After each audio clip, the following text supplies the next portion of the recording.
sorry about the delay, everybody. We had a little bit of tech issues going on, so we're finally getting started. The Chillest podcast, episode 16, is about to start right now.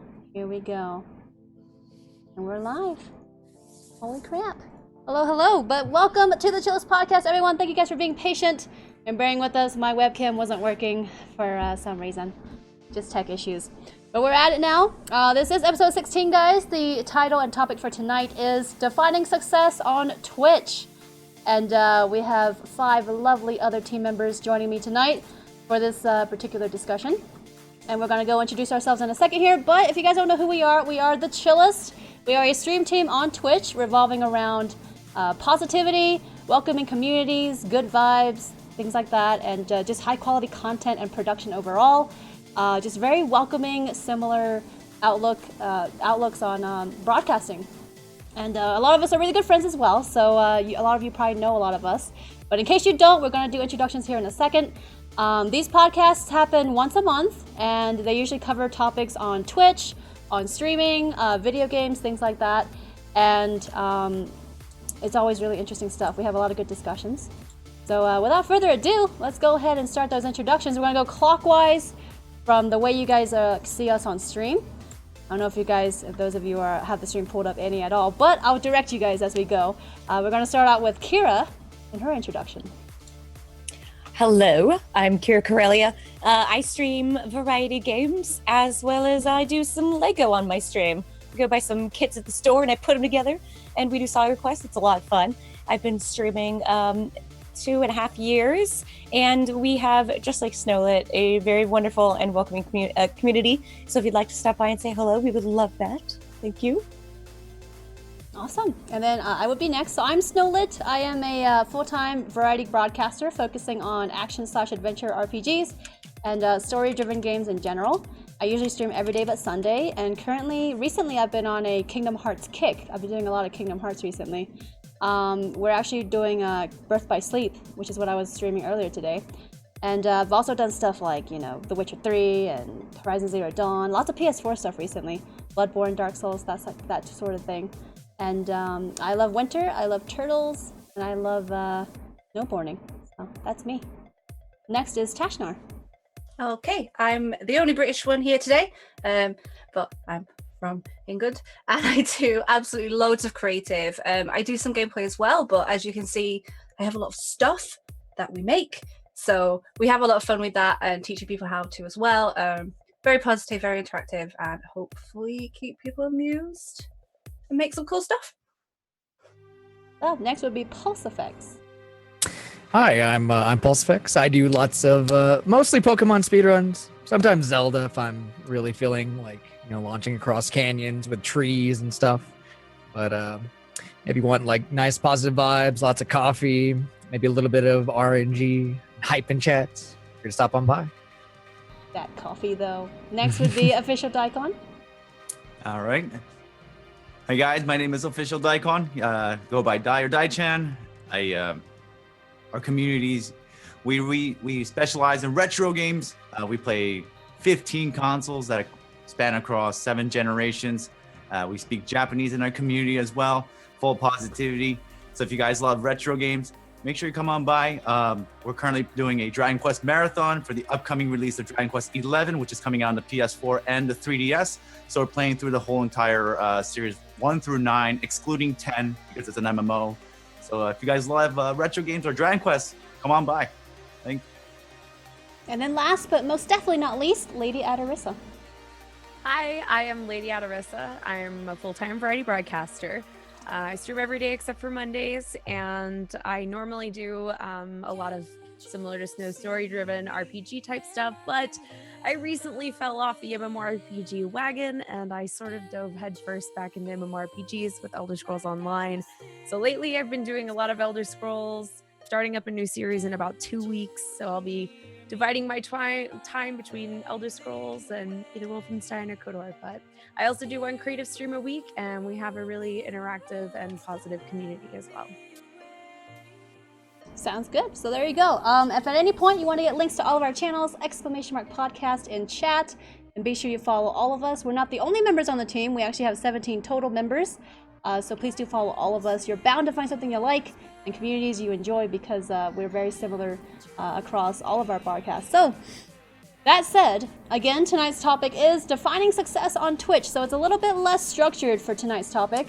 Usually we kind of go and have subtopics under the main topic for these podcasts. But tonight, as you can see, the topic itself is a little bit broad. It's actually very, I would say, vague to some extent. And so it's going to be a very casual discussion. As a result, I do have questions to guide us. But at any point, those of you out there listening are more than welcome to ask questions. I do ask you to do @Snowlit or mention snow or snowy in your message so that the chat message actually highlights for me. And then I'll be able to see it better. And if it's a question that I feel would be good to ask everybody on the show, I'll present it to everybody on the show.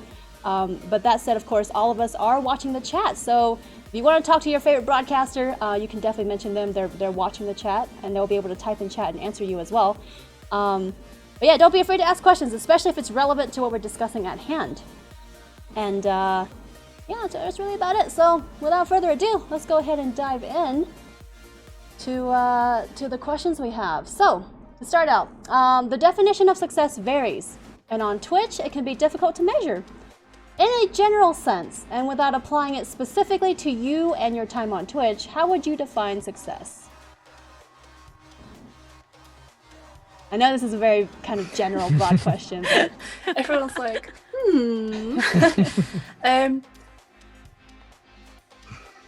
I think a lot of people don't necessarily give themselves credit for the starting of a stream.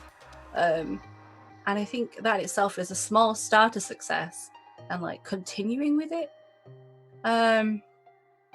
defining a success, it's like, how long's a piece of string?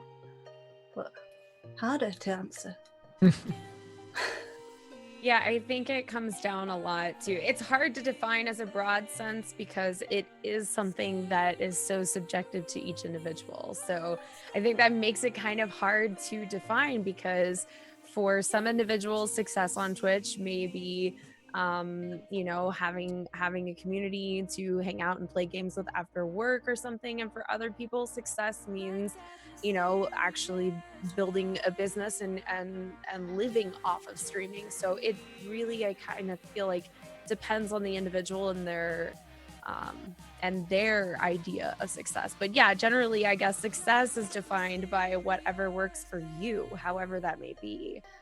Feeling happy and comfortable with your growth and where you're at on Twitch. yeah, anyone got anything to add to that?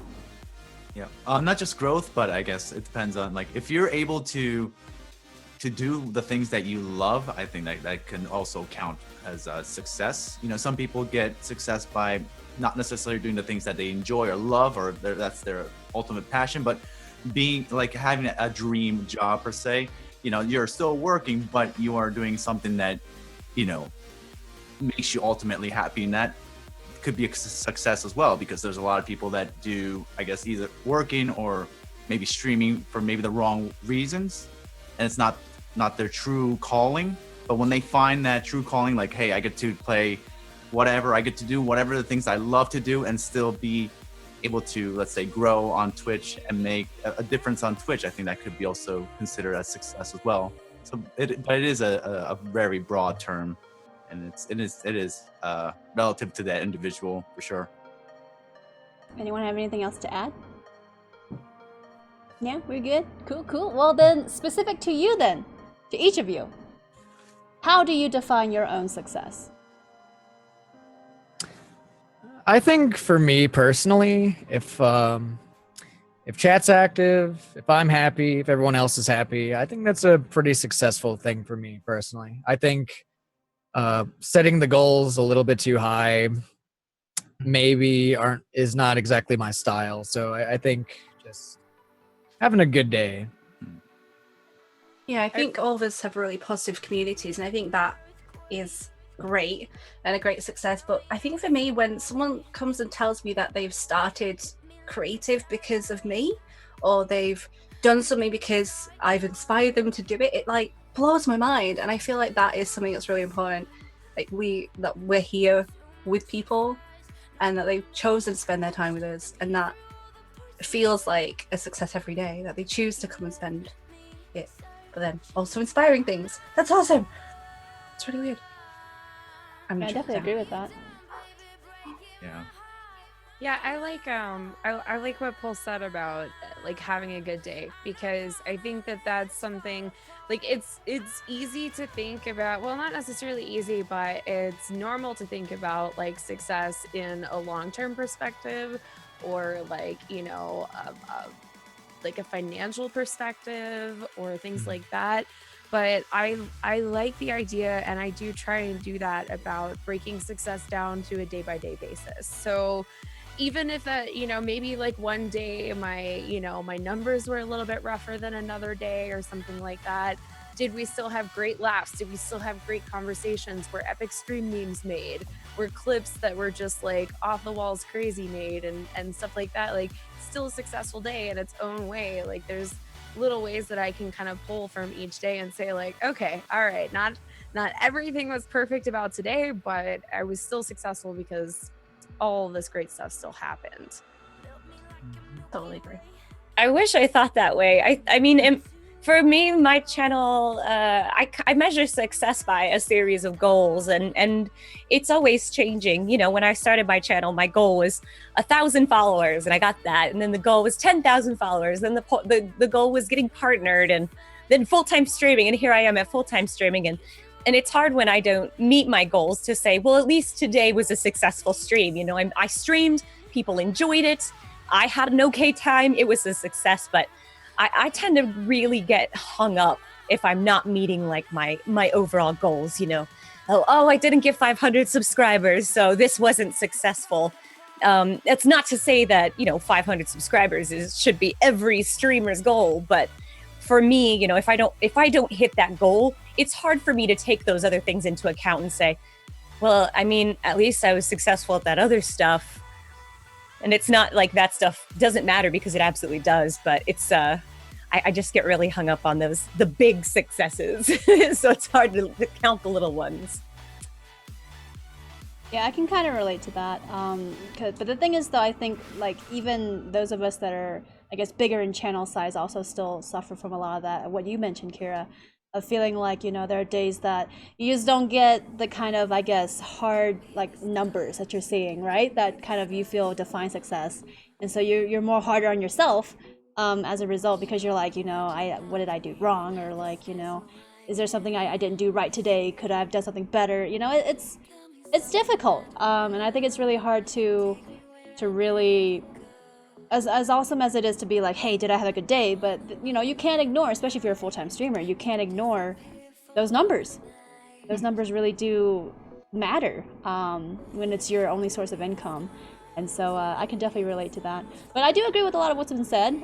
For me, in my case, when it comes to my own individual success, a lot of it is, you know, did I make somebody's day better?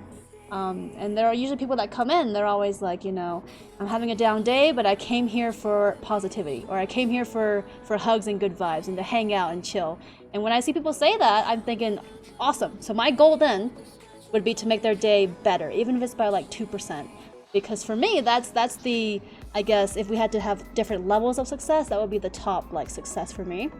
Because as long as I made an impact on somebody's life positively. And of course, I do still look at the numbers. You know, there are days that, you know, I don't feel like I'm as successful because I didn't get, you know, my daily sub goal or whatever. So yeah, that's kind of how I see it. Has anyone answered this question yet? Did we miss somebody? No. We got everybody, right? Okay. Yeah. Okay. Just wanted to make sure I didn't leave anybody out. Well, awesome then. So what are ways that you feel that streamers, just in general across the board, measure their success on Twitch? Numbers always play a big part, don't they? Yeah, I think it's numbers, yeah. Yeah. Yeah. Unavoidably so. Yeah. Yeah. I mean, like Snow said, it's a reality. Yeah. Anything beyond that? Do you feel like we as a team are in the minority with, like, you know, we're happy with people having good days in our communities? Do you feel like we're in the minority for choosing to see that as success versus big numbers? Gosh, I hope not. Yeah, I'm like, I don't want to think that of someone, you know. There are other Yeah. ways that we measure success as well. I mean, think about the first time you ever got rated by somebody that was huge. You know, I think that feels like success. You've been noticed by somebody big, and they believed in your stream enough to show, you know, their 3,000 viewers. Look at this streamer, aren't they cool? So I think that's another one, but I definitely agree that numbers. I mean, we really live and die by the numbers, you know. The first time we get a viewer, that's a success, you know. First time we get a follower, success. And then when we get affiliated, we get those bits, success, donation, success. So it really is a lot of numbers. Yeah. I will say that I don't know that we're necessarily a minority, but I think because this team has been like hand selectively put together by Snowlit of other positive people that try and foster really healthy communities and really positive communities, I think that we probably are a little like-minded in how we measure success by the overall, you know, positivity and welcomingness and friendliness of our communities. I don't know that we're necessarily a minority, but I think that it does seem like we're all very like-minded in that sense.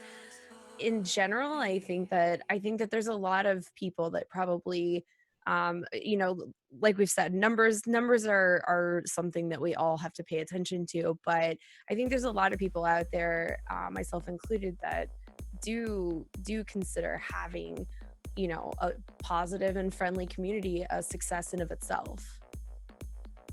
I agree. Very good points. Very good points. We actually have a couple viewer questions that I would like to pitch because they're pretty interesting. This is from Mad Mike Gamer. He says, when you think of success, do you feel that success is more about having more ups than downs, or do you feel it's more about using those downs and learning from it? Yeah, I think it's more about the downs. It's you know, I think a lot of people look at life as like black and white of, you know, successes and failures. And while I understand that, I think it's also a mindset too. And I think a lot of people can use failures as a tool to learn from, to create more successes. Because I guess if you keep succeeding, there's going to be a certain point where, you know, I think you won't learn those valuable lessons where you can learn from making, let's say, mistakes, or I wouldn't necessarily call it failures, but mistakes, things that you could improve on, and using that knowledge towards whatever you're doing. I think it can also lead to more successes in life. So I think it's good to look at it from more of a, hey, what can I do? Or if something didn't go right, what can I learn from it? And then use that as a tool to get to the next level. That's how I see it. Yeah, I agree. I think it's not necessarily that you failed or that you succeed all the time. I think it's how you react to the failures and how you move on and learn from it. I mean, it's always great to have more ups and downs, but you can turn it around and you can use that to your advantage in the future. So yeah. I think it's just how you react a lot of the time. Yeah. Very good points. Very good points. And then the next, anything else to add to that before I move to the next viewer question? No, we're good? Okay, so this is from Cora. If you broadly define success with meeting/work goals, what do you do when you don't meet them or can't think of any goals at a particular time? Feel super sad. I think I'm definitely guilty about viewing these as work goals, because I'm a newer full-time streamer. I mean, I've only been doing this a few months full-time. So I'm very, very focused on getting to a point where, you know, this is self-sustaining for a long period of time, whereas right now I'm kind of living off my savings. So usually I'm going to be 100% honest. Usually I just feel really sorry for myself for a little while. I like to wallow. And then I'll start to troubleshoot, you know, kind of think, well, what can I do better? What can I do? Instead of just sitting back and saying, oh no, I just lost 45 subs. What can I do? What can I do to get more subscribers? And I think Snowlit really illustrates that solution, you know, when she does her subathons, looking at a problem and saying, you know, I need a little bit more to live.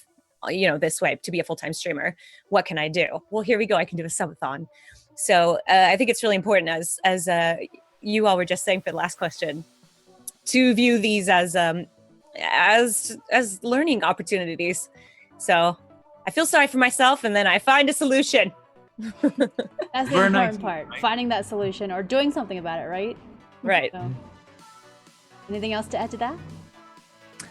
I think maybe like thinking outside the box and just trying something new instead of just going with the standard goals is always something fun you could do. Helps out quite a bit with me, at least. I know I cannot be too scheduled, or else I feel really tied down, and I sometimes can't meet those goals if it's too tied down. So that's usually my approach to it, I'd say. Good points. Anything else before we move on? All right. Let's move on to my standard questions. We do have a few more viewer questions, but we'll get to those in a second here. So, as a streamer, how do you know that you've succeeded? Is it possible to obtain success if it's an ongoing process of working towards it? So this is a little bit more like a philosophical question, it's a little bit deeper. But yeah, again, how do you know you've succeeded? And is it possible to obtain success if it's an ongoing process of working towards it? I think you gain success when you get free tea. So I don't need to carry on now. I've done that bit. I think I can't really say that I think there's like an end goal of success, because you always want to be better, and I feel like you always should want to be better, even if it's not necessarily for yourself, it's for your community. You want to do more, and you want to be exciting, and you want to show them new things. So although we can feel successful, I don't think there's necessarily like, I'm successful, I'm not going to do anything else now, to me. But yeah, I agree. there's not like done, move on. Yeah, things keeps evolving. The internet, Twitch, or gaming, or whatever it is. Things are keep evolving.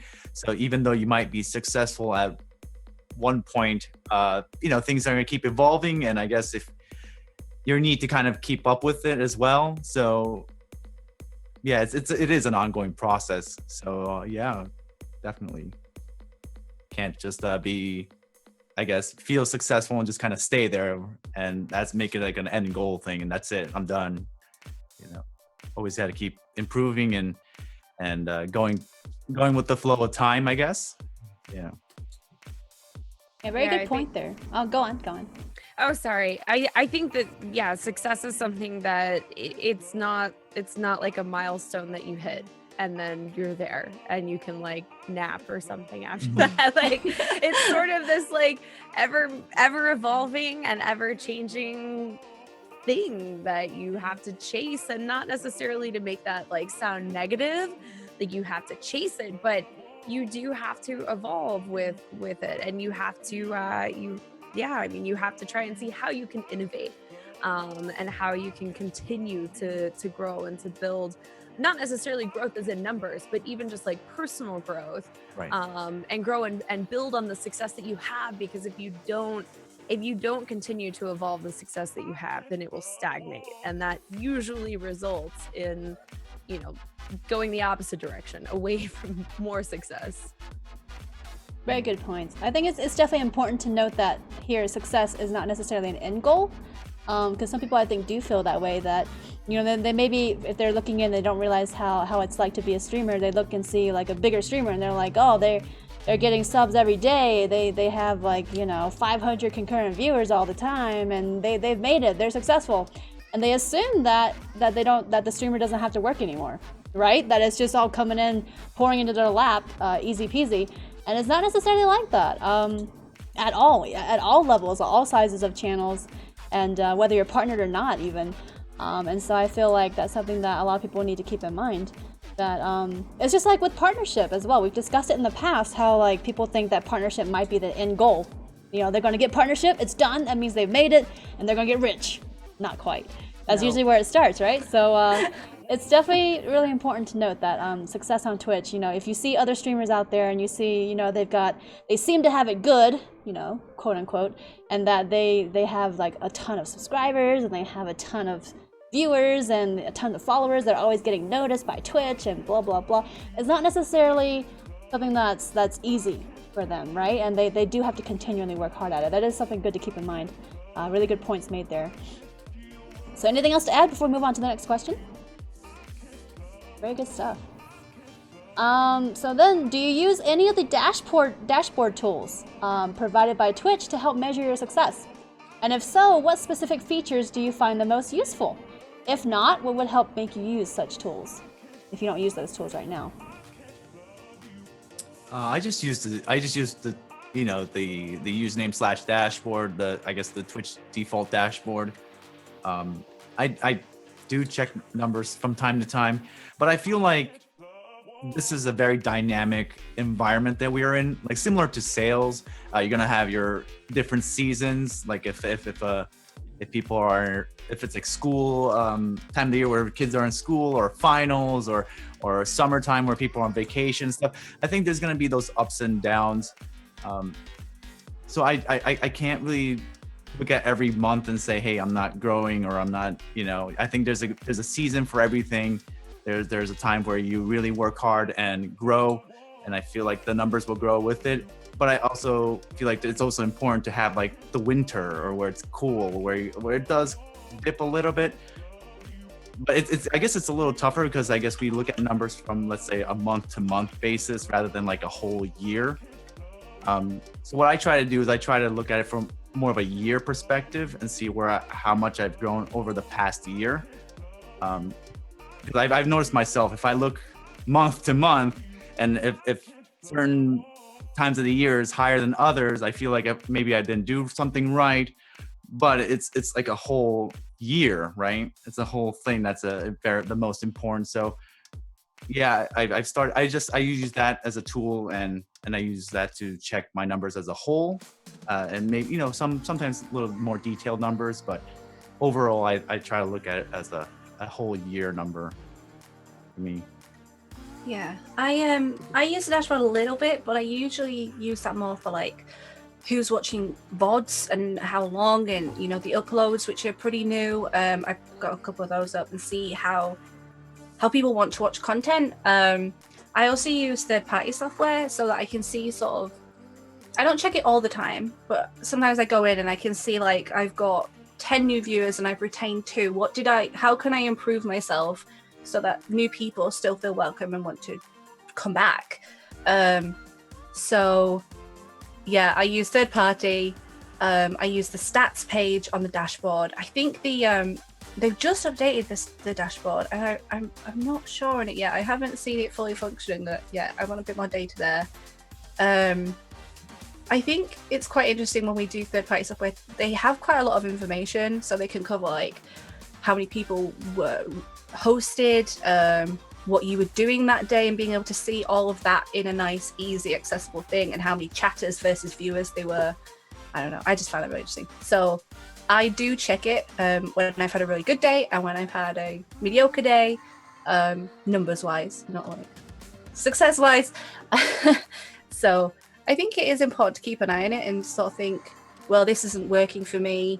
Maybe I can try a slightly different content or a slightly different way of doing what I want to do, I guess. I don't know. I ramble. So I'm going to shut up and eat some Doritos now. I want to interject here. You said you use a little bit of third-party stuff. What is it exactly for the third-party, like separate websites you use that is lacking in the Twitch dashboard? Well, I used to use Stream Hatchet, and that had a lot of information sort of on whether it was a returning viewer. So you could sort of see if you could have like X amount of viewers the day, and they could be returning, and you can see if that content is bringing in new people into the stream, and if it's not, how can I improve that, and if it is, why am I not retaining them for next time, for example, which I guess I like. And you can sort of see I think it was on the old one, like average view time. So if people are only watching for 10 minutes, why are they only watching for 10 minutes? If they're watching for 3 hours, that's great. Let's keep doing that. Whereas I don't think the old stats page had that on, and it was very confusing to use. Okay. Anyone else? Help me. Help me. Anyone else use dashboard stuff? I use the dashboard a little bit. I use a combination of the dashboard and then my alert software, which is for me, I use Muxy. So I pretty much check either Muxy or Twitch. One of the big things for me that I've noticed, especially since AutoHost went live, there's quite a bit of discrepancy between those two, which is why I do check both of them, because what I see on Twitch dashboard is very different from what I see through Streamlabs and Muxy. So I do try and check both of them. But I would agree, being able to see more analytics, something like Twitter analytics would be awesome. If you could see like what country your traffic is coming from, and like more like end user data of like minutes watched, and like Tash said, with new accounts, first time viewing in the stream, so that you can kind of try and gauge the response from that. So if I'm getting a bunch of new people coming in but not retaining, why is that happening? Because I don't really feel like we have a lot of that in the dashboard right now. I think they added it to the video stats. Like it shows stats, but do they show on live or just VODs? I'm gonna check now. You guys, I'm gonna eat some Doritos and check. But it definitely has like click-through links for the uploads. Like if it's been linked on Twitter, it says it comes from Twitter or Facebook or Google or Twitch or other. So a little bit more info on that. I actually do want to give some feedback on all that, so that'll be happening soon. I keep giving them 4 pages of feedback, and I'm sure Twitch loved me. I see what you mean. Yeah, so it does give you those stats on your uploads, but I guess not your live stream VODs. That sucks. So, Pulse, do you use the dashboard? I do not actually. Everything I need pretty much while I'm streaming is all basically through DeepBot. I can change my title. I can give out currency, see who's around and stuff. Other than that, same as Tash, Stream Hatchet, third-party websites for everything else. Basically, it's more about like, because that's already on my bots, I don't really need it from the dashboard exactly, so I don't see much use for it. I think we were more personally talking about like the in-depth stats and stuff like that. Like not so much the changing title or game. Or I mean, I'd love more stats on Twitch. It would be great if they had, something that's in-house rather than third party. But I think I'd still compare them, unless there's a big overhaul. I know this is difficult, but I think what would be really cool to include in the Twitch dashboard stats provided.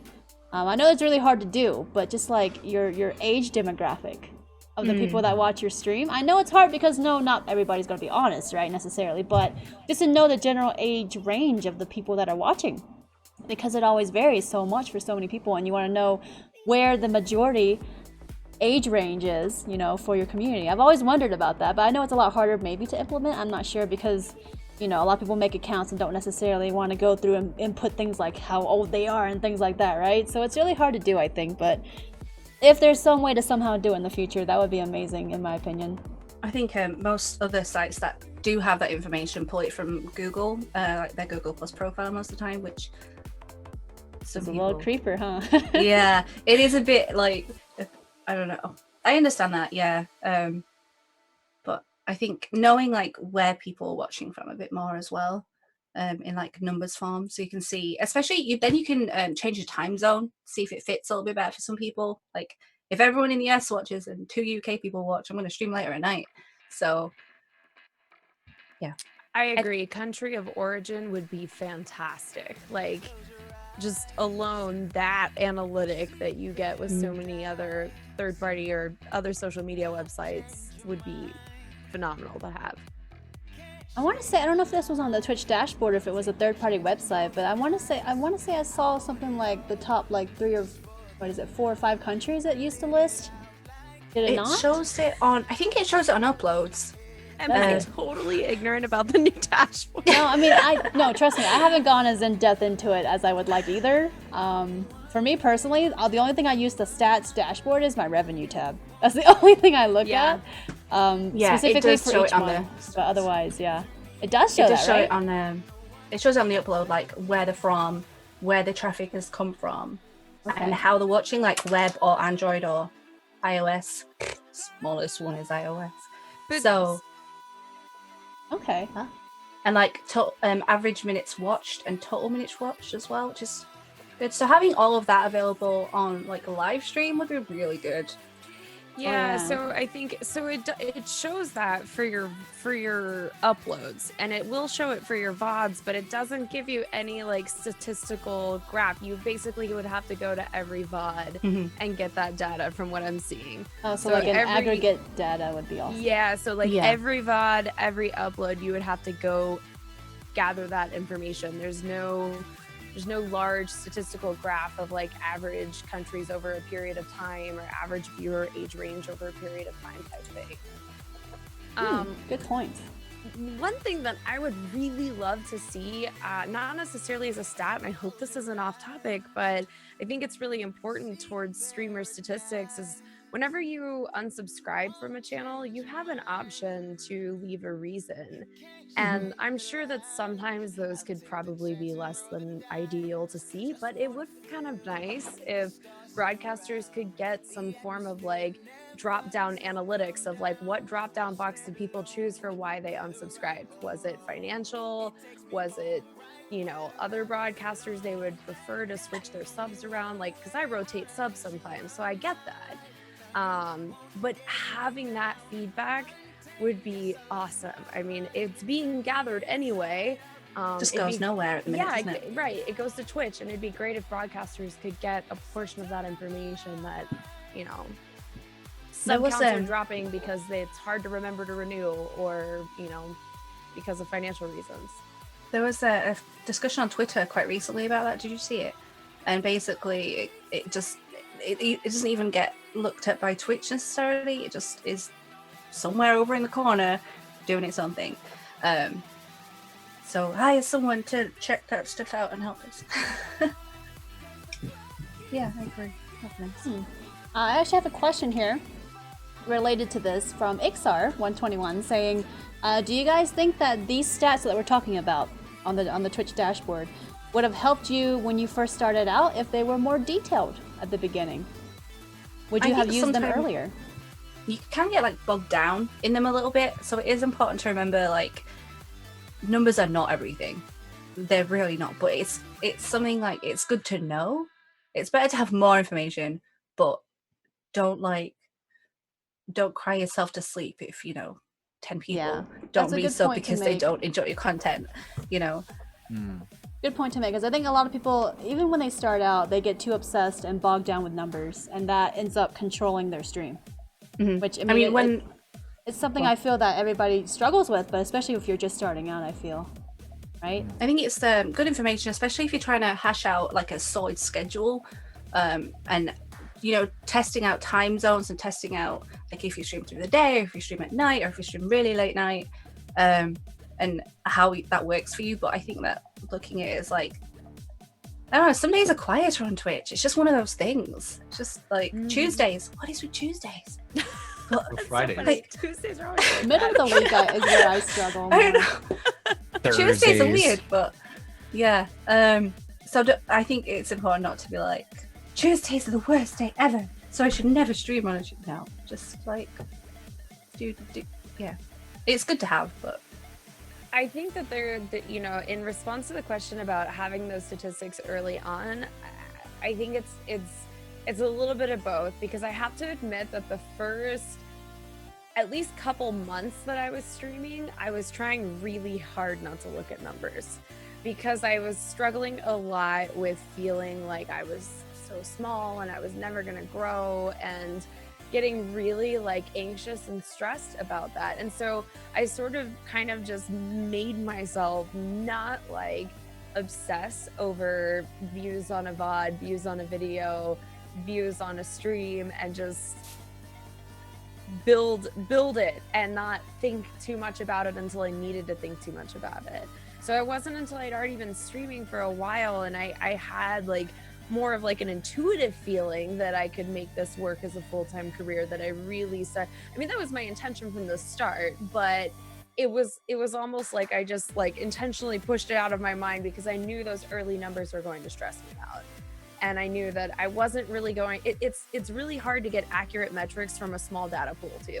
So that's the other problem, is if you're working from a really small data pool when you're first starting out, those metrics really don't have as much weight because you're picking from a very small amount. Very good points. Very good points. All right, anything else to add about dashboard tools and stats and using those? I wanted to mention a third-party app that I use from time to time. It's called forstreamers.com.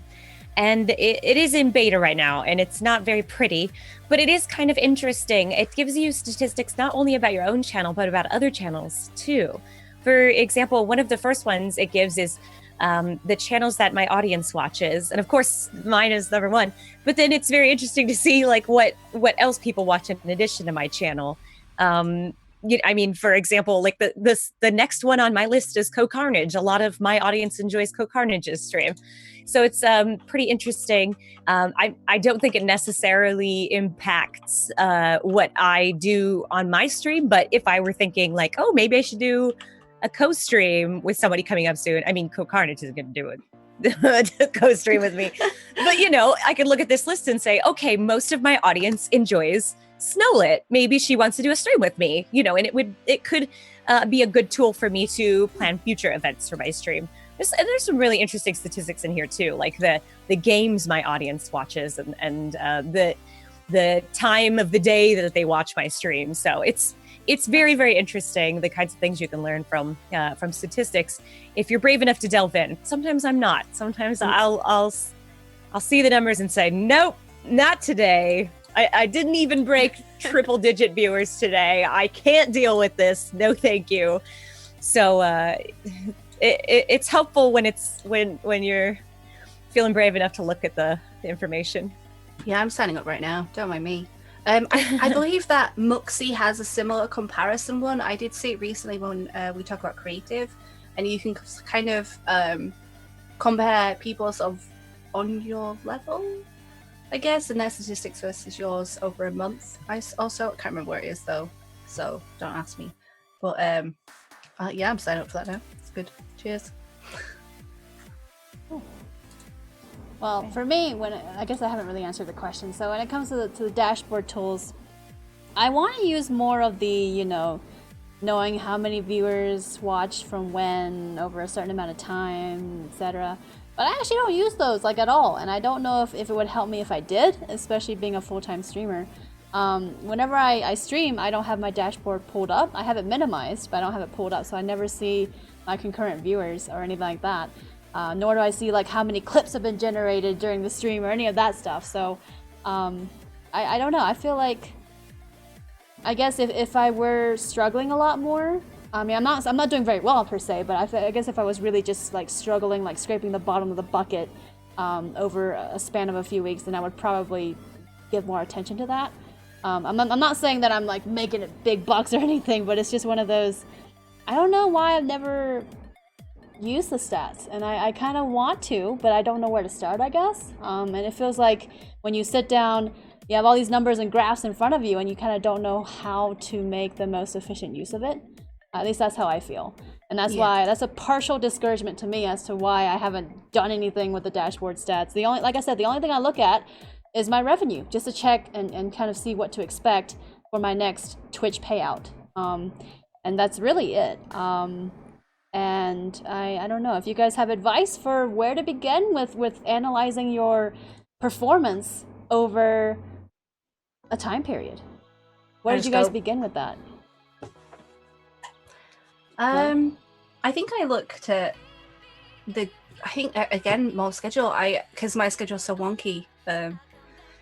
It kind of is that when it dips, like, is it worth starting earlier in the day? Is it worth starting later at night? But I think you've got your schedule really good, and like seeing how it differs. Just grab a random one up so I can see. So like I can see it gradually creeps up and it might dip around 2 a.m. but at 3 a.m. it perks back up again. So knowing that, I guess, I don't know. It is hard.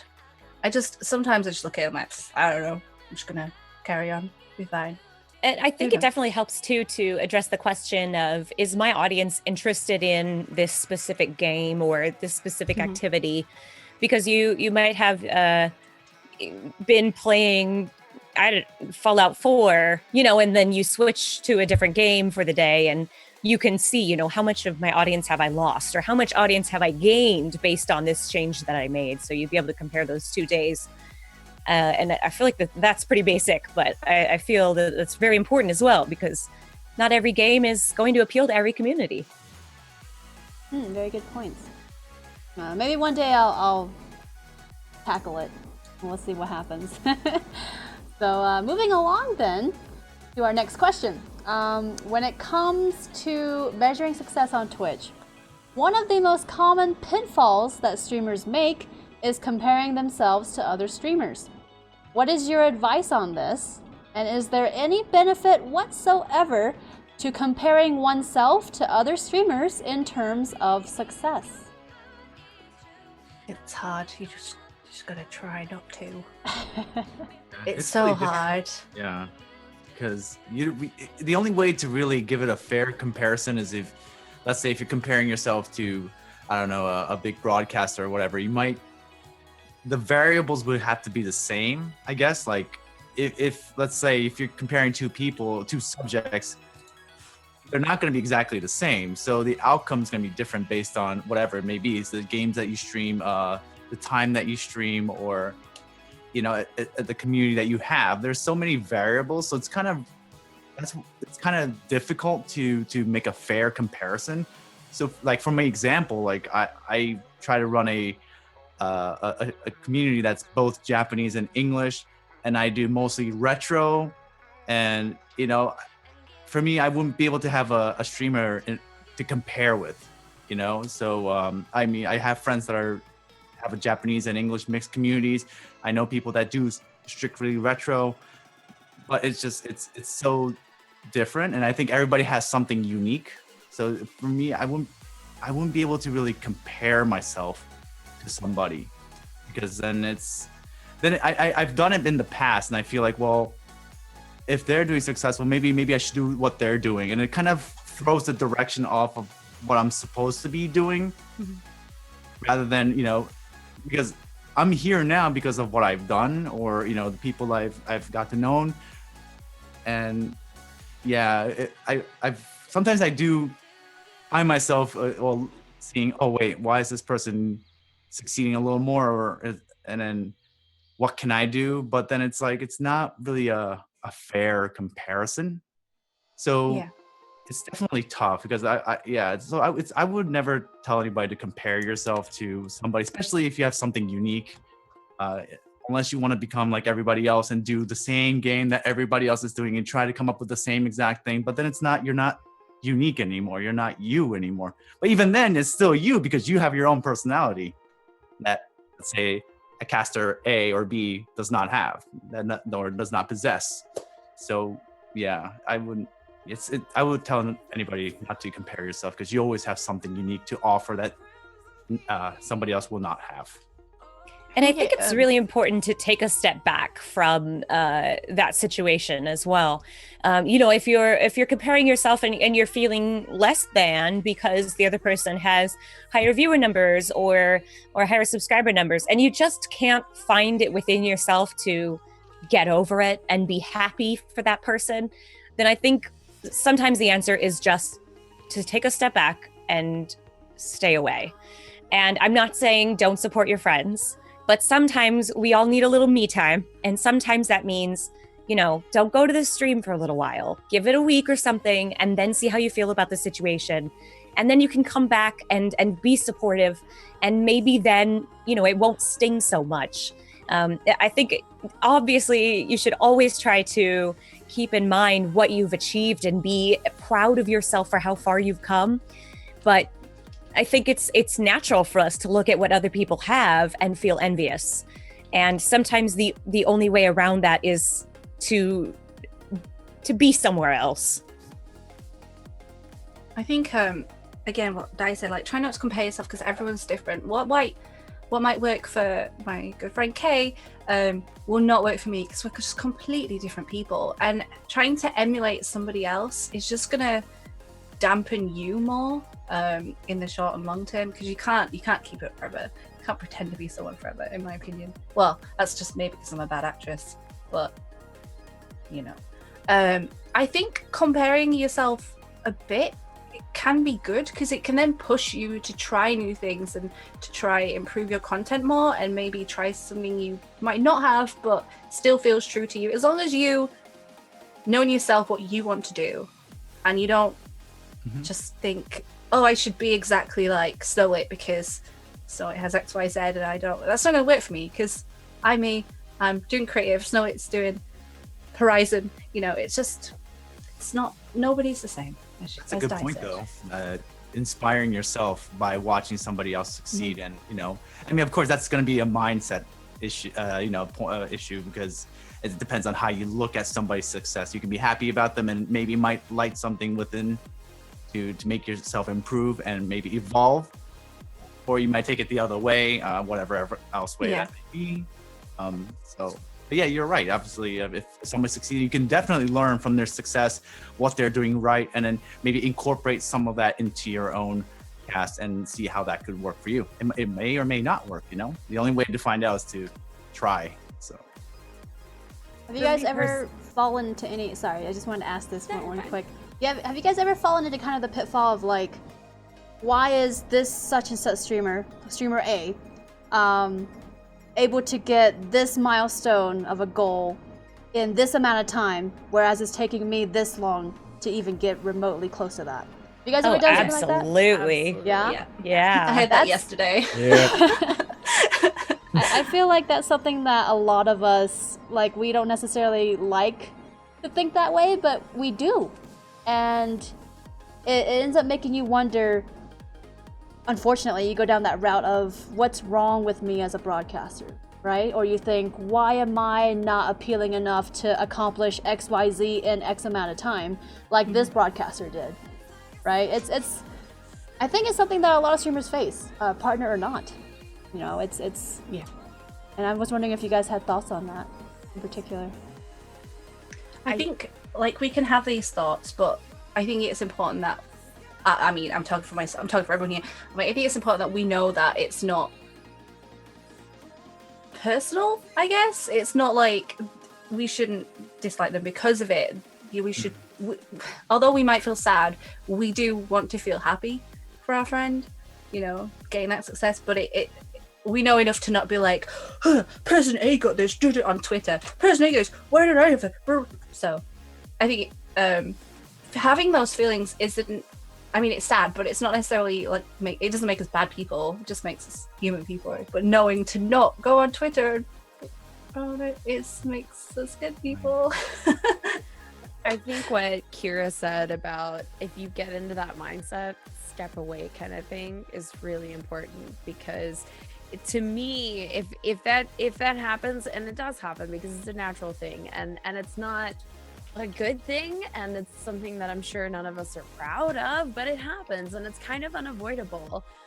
So when it does happen and you do feel that way and you're having a hard time, feeling happy for somebody else because you're so down in your own rut of self-pity, it's yourself that you're upset with. Like, you're not upset with that person because they're succeeding. That's not what's happening, at least for me. Like, I'm never like, oh man, you're succeeding, that's the worst. What a witch. You. Yeah, exactly. right.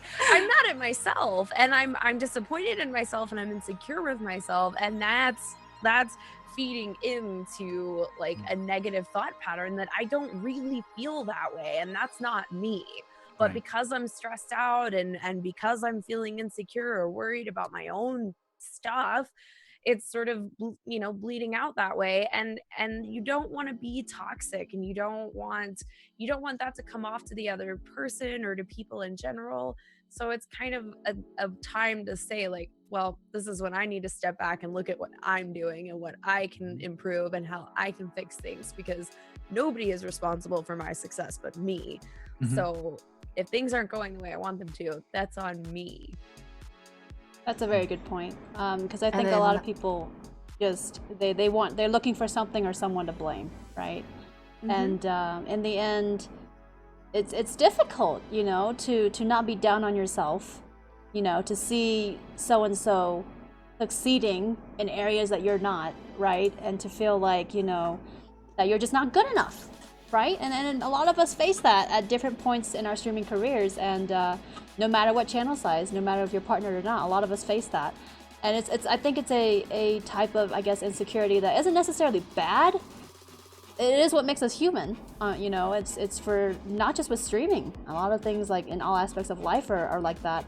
And it's good points were made where, you know, you don't let it consume you. You know, you take a step back, of course, when you realize it's happening, and instead of, you know, harping on what you don't have or why, you know, XYZ hasn't happened for you when it's happened for so and so, to take a step back, like Kira said, like Adder said, and just to reevaluate yourself, your stream, your content, and see what you can do to improve and to continually innovate. Because no matter what channel size you are, and no matter whether you're partnered or not, there is always room for improvement.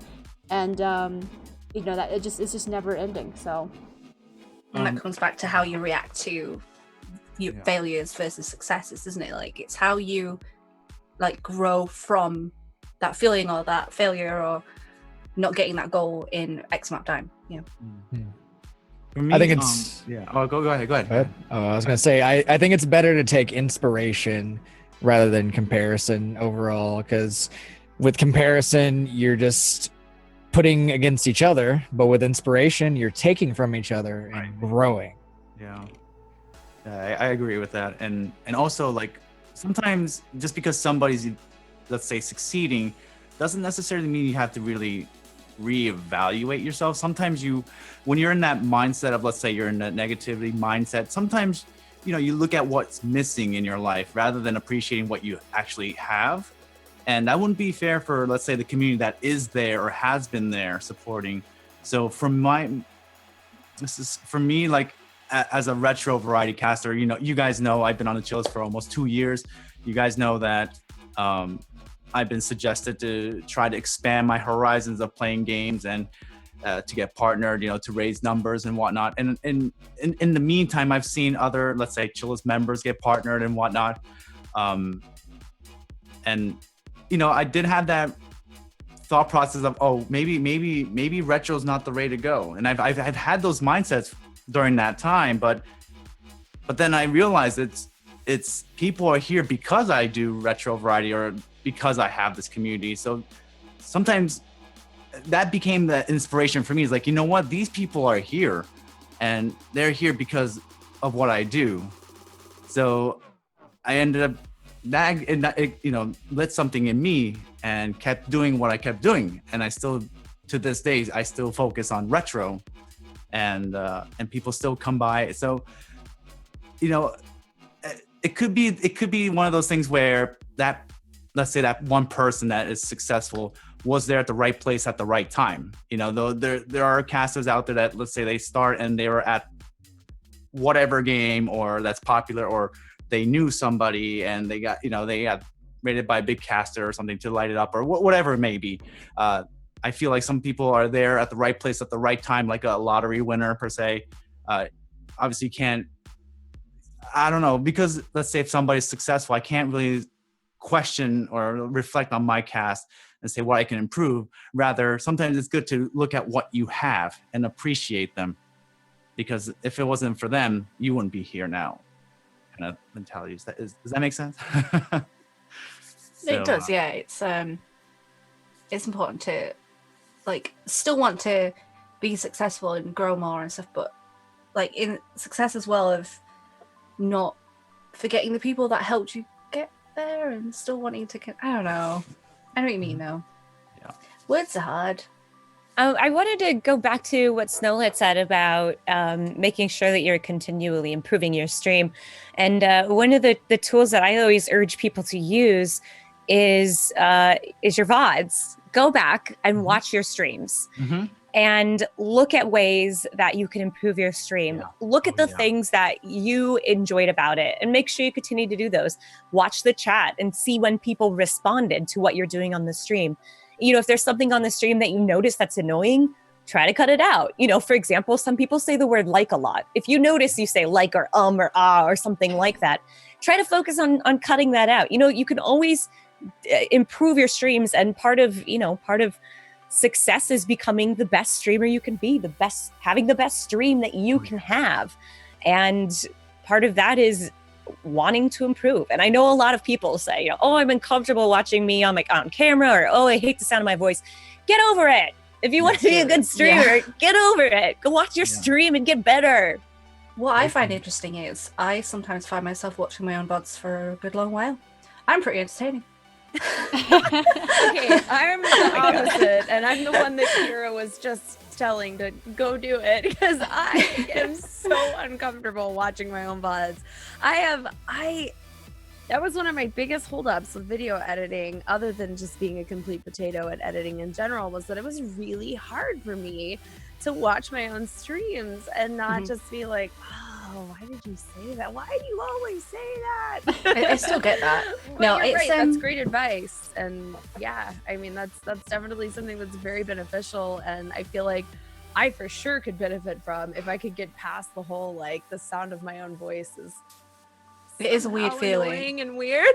It feels uncomfortable, but the more you do it, the easier it gets. Yeah. And also try and keep in mind, and this is true of life too, people, you know, usually aren't going to notice those small little ticks, you know, that you see. Like, you know, most people they'll be watching another stream at the same time or playing a game or something. You know, you're on their second screen. They're not going to notice, like, oh my God, did you just see the way that I wrinkled my nose when I said that? Oh, it's so embarrassing. Like, nobody's going to notice that stuff. But, you know, it's the big things, you know, oh, people got really excited when I did that, the points giveaway in the stream. Well, there you go then. Do more points giveaways. People would love it, you know. If your community responds well, then perfect. And you never know what you did in a stream that everybody thought was super funny, but you didn't know that you did it, you know, and maybe it's something that you can do all the time. And maybe it's you wear a fake mustache or something, you know, just go back and watch and see what you did well and see what you didn't do as well. It's also I think good it's from a important. production too. Oh, sorry. It's okay. I was joking about the thing, but like watching it at first and sort of watching the VODs as well, because you I watch for a long while, because if I don't enjoy my content, if I don't enjoy watching it, why should somebody else enjoy watching it? It's sort of how I make myself do it. Arissa. I know. It's just one of those things, like, I guess it's scary, and I feel like I'm hypercritical of myself already, so I worry that if I start, like, if I watch my VOD or something, I'm already hypercritical. But I definitely think that, like, taking a different approach to it and not going back through your VODs and saying, like, all right, let's find all the places you messed up and how can you fix this, but exactly, going through your VODs and looking at what did people enjoy. So trying to, like, really focus on looking for things that people enjoyed rather than going through and looking for, because I can nitpick myself all day long. I know how to do that. I don't need more of that. But I think it's a really valuable lesson to go back and look through at, like, what your strengths are. And I think that's something that I could definitely use to work on. Clips have been amazing for that. I usually, after a cast, I'll go and see what people have clipped. And I'm like, why have they clipped it? How funny am I? How terrible was that they wanted to gif it because it looks stupid? And having a share section for that in, you know, like the Twitch app or in Discord or whatever part you use, to see how funny I am. We were talking a little bit about this, and I actually gave like 4 pages of Twitch feedback about clips. Sorry. So hopefully they'll get even more improvements and even more use. But name your clips.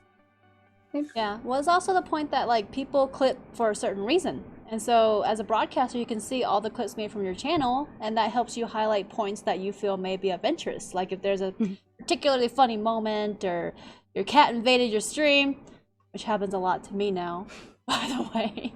I knocked But, like- over my mannequin, so it has to be out of the way today. So, you know, it's things like that that you can definitely use as ways to improve yourself and to not compare yourself so much to other channels. So definitely good points there. Anything else to add? Pulse, you haven't said anything in a little while. I'm going to poke you here. What would you like to add? And the whole discussion about comparing yourself and ways to improve without comparing yourself to other streamers to succeed.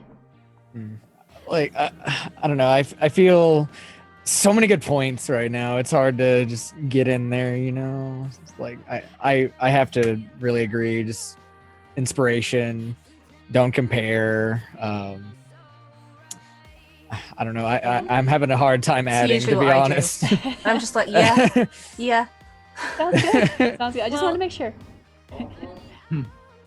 Yeah, I was gonna say really quickly, and to touch on what Pulse was saying earlier about drawing inspiration versus comparison. I know we're gonna talk about inspiration a little bit more, but in the early days of my stream, and even still, I'm not sure why I prefaced that. Even still, I don't necessarily compare myself to, well, I try not to compare myself to other broadcasters, but I do look at other broadcasters that I look up to, basically.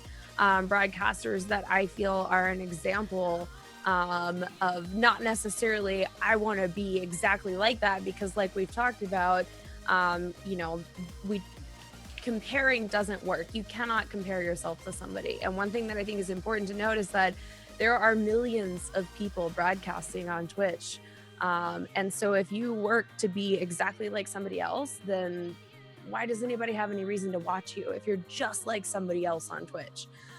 So I think making sure that you're unique and different is important, but looking at other broadcasters that you feel like have what you are striving to build, I think is very beneficial. Looking at how they've done that, how they've fostered and grown the type of community that you're interested in fostering and growing, and sort of comparing yourself in that sense, not necessarily like, you know, in a negative way, I'm not doing as well as they are, but more in like an educational way. They've been broadcasting longer than I have, or, you know, they've got more experience, or, you know, they've got experience in marketing or networking or areas that I may not be as experienced or may not be my strengths, and looking at how they use those tools to succeed, even though I'm sort of comparing, can really help me. And I use that a lot, especially in the beginning, and still as a broadcaster, I look at that a lot.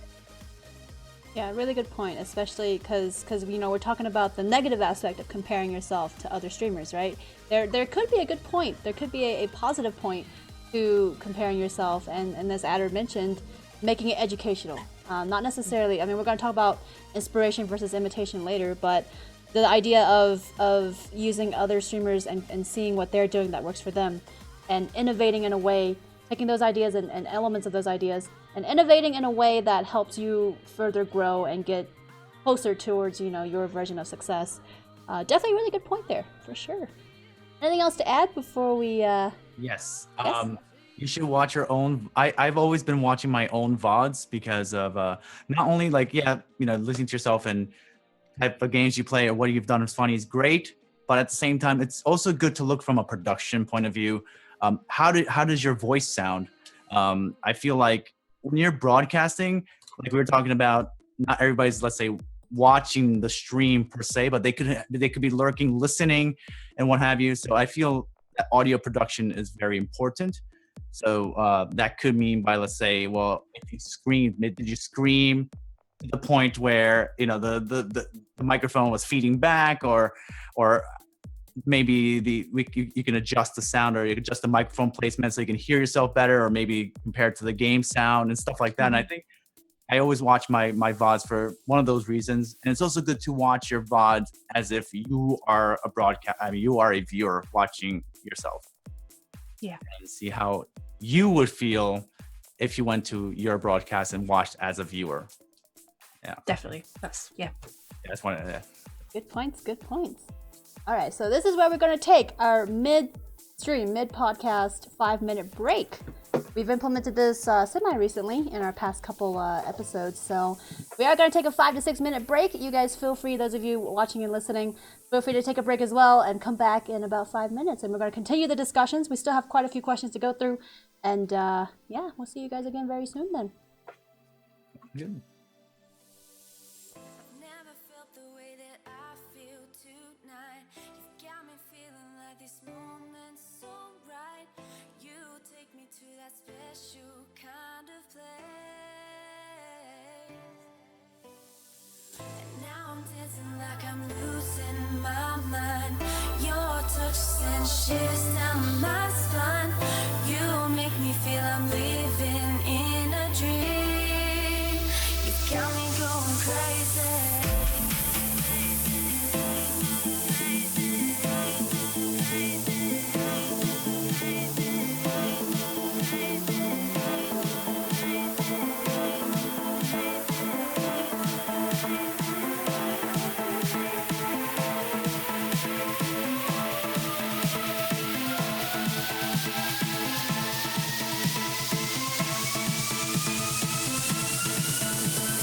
Got me going crazy.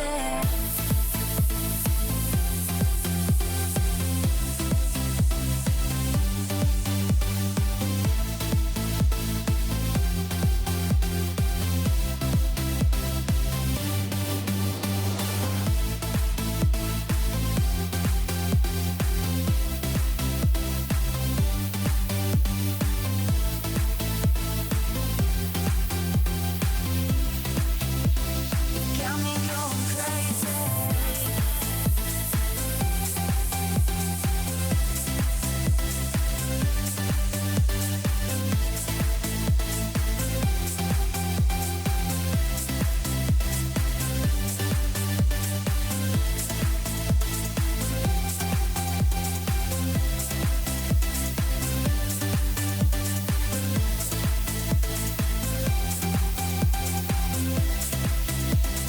Got me going crazy.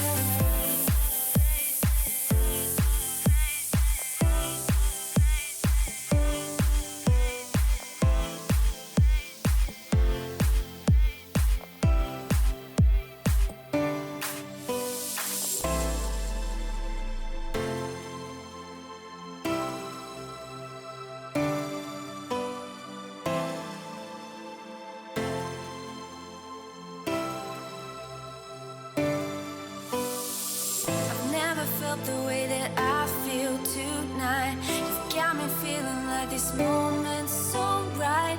You take me to that special kind of place. And now I'm dancing like I'm losing my mind.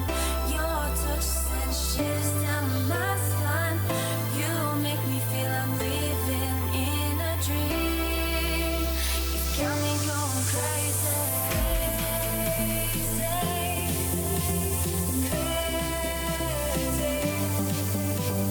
Crazy.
making ladders out of cowboy sheets. We will be gone while we're counting stars, they're counting sheep. Peter, all the rest don't make a sound. Just keep running and keep running and keep running. In our heads we're 10 feet off the ground. Just keep running and keep running. Keep running, keep running, keep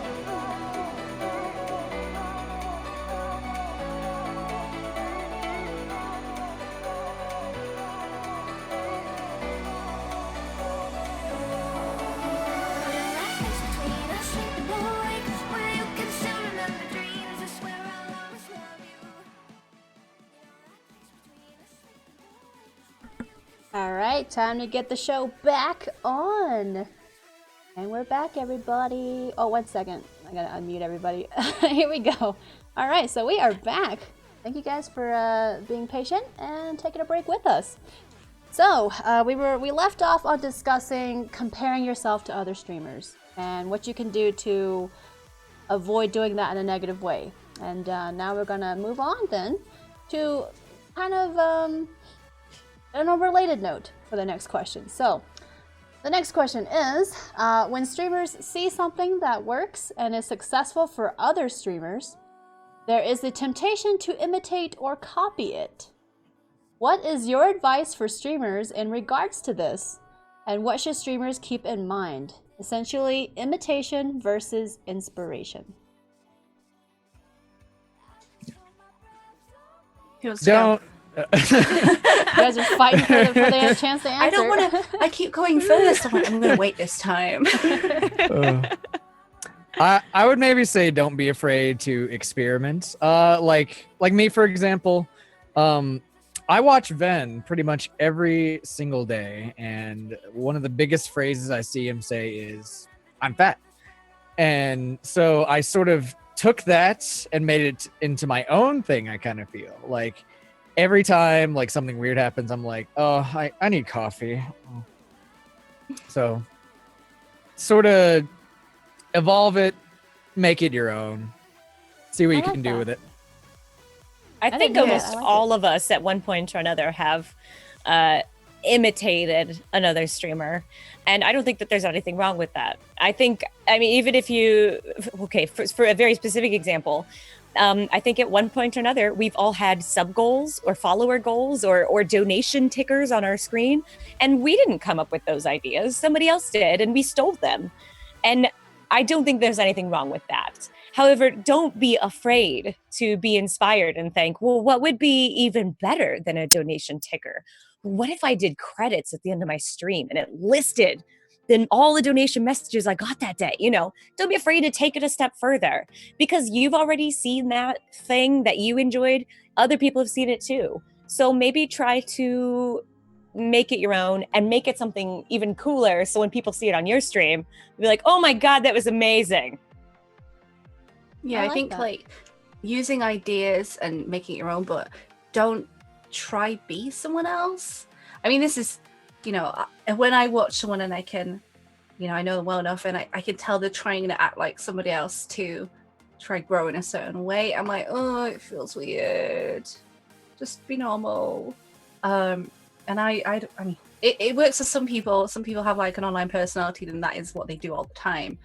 But I think when I'm watching content, I enjoy like a true feeling, I guess. And so say comparing myself to Kay, like we're really chill here and like we just have a relax, we have the time.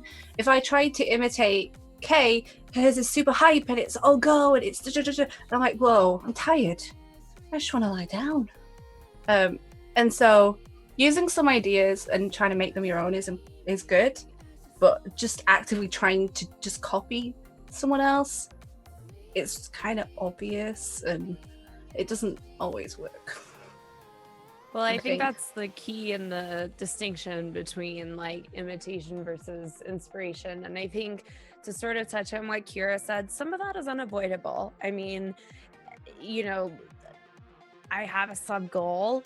Lots of people have sub goals, and that's fine. That's not necessarily imitation. But it's a lot of how you execute those things. Like if I went to Tash's stream and I just snippet and took all of the overlays and how the sub goal was set up and everything like that, well, that's not okay. That's not my original content. That's not my idea. If I go to someone's stream, Tash's stream, or in anyone's stream, and I look at what they're doing and I say, wow, I really like the way, you know, that sub goal is done. I like, you know, the way it's placed next to the camera or whatever the case may be. Doing that on my own stream in my own way, making it match my own overlay, making it match my own theme, making it work with my own community.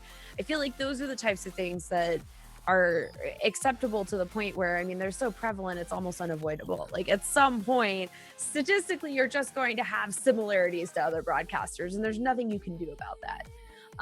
But making sure that things are your own is really important. Making sure that you have something that's unique, because like I mentioned earlier, there's millions of broadcasters.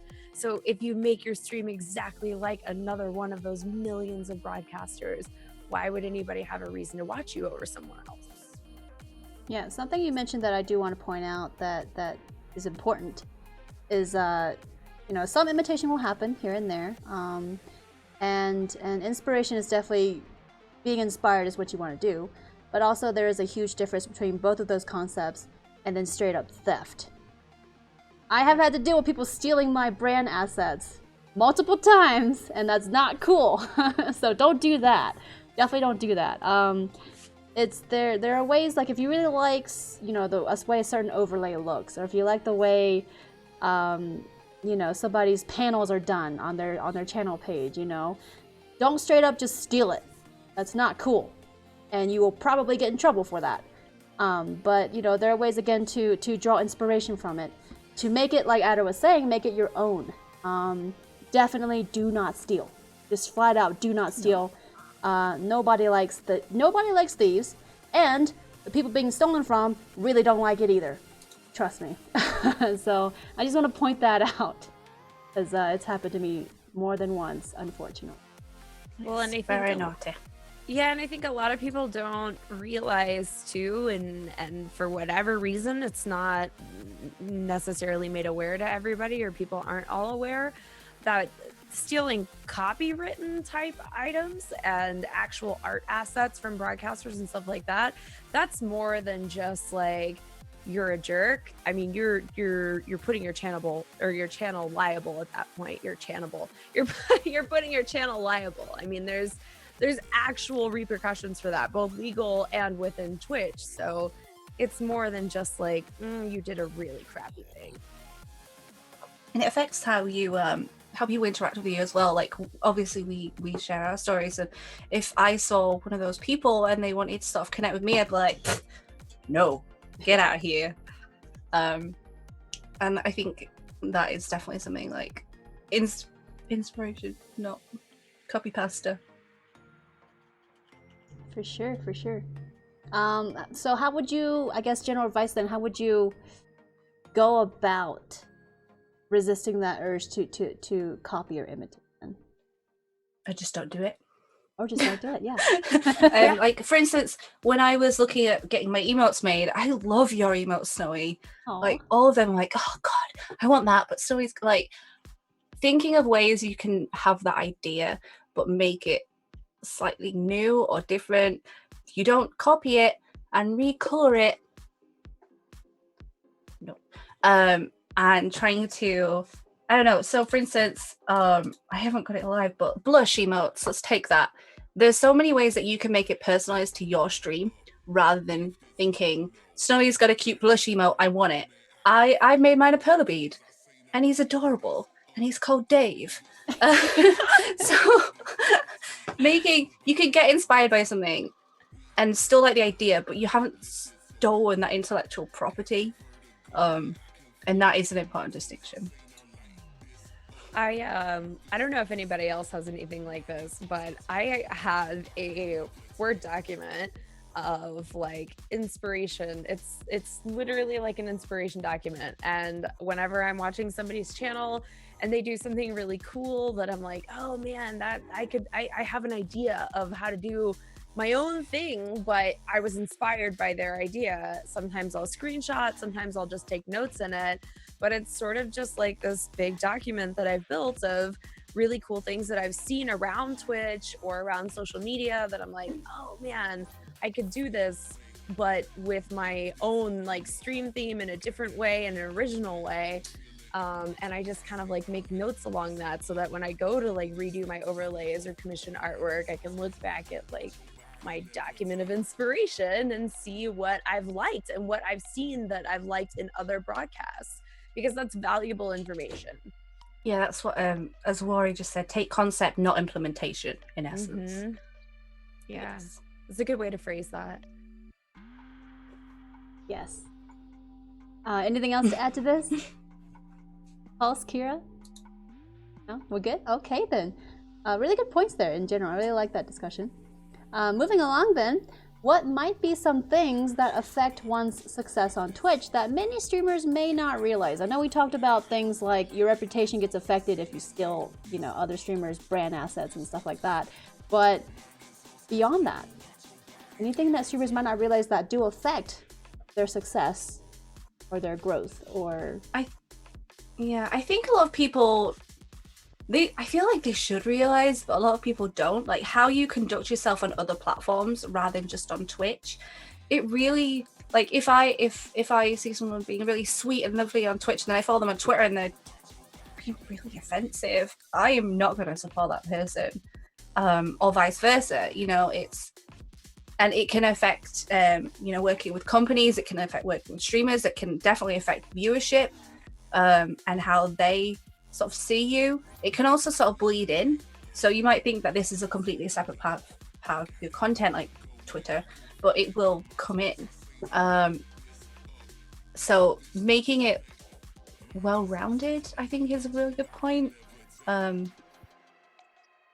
Or it's just not gonna do. I Other would add, things.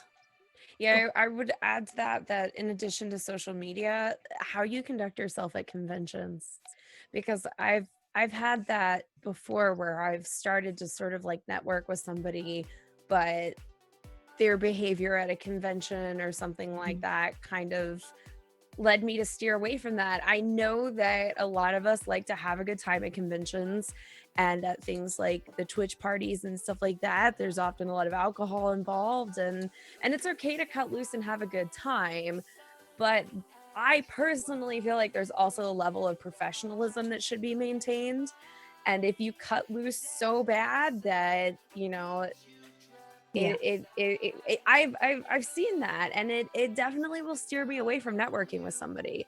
And I know that we all like to have a good time, but it is, at the end of the day, conventions and stuff like that for broadcasters are business events as well as they are social events.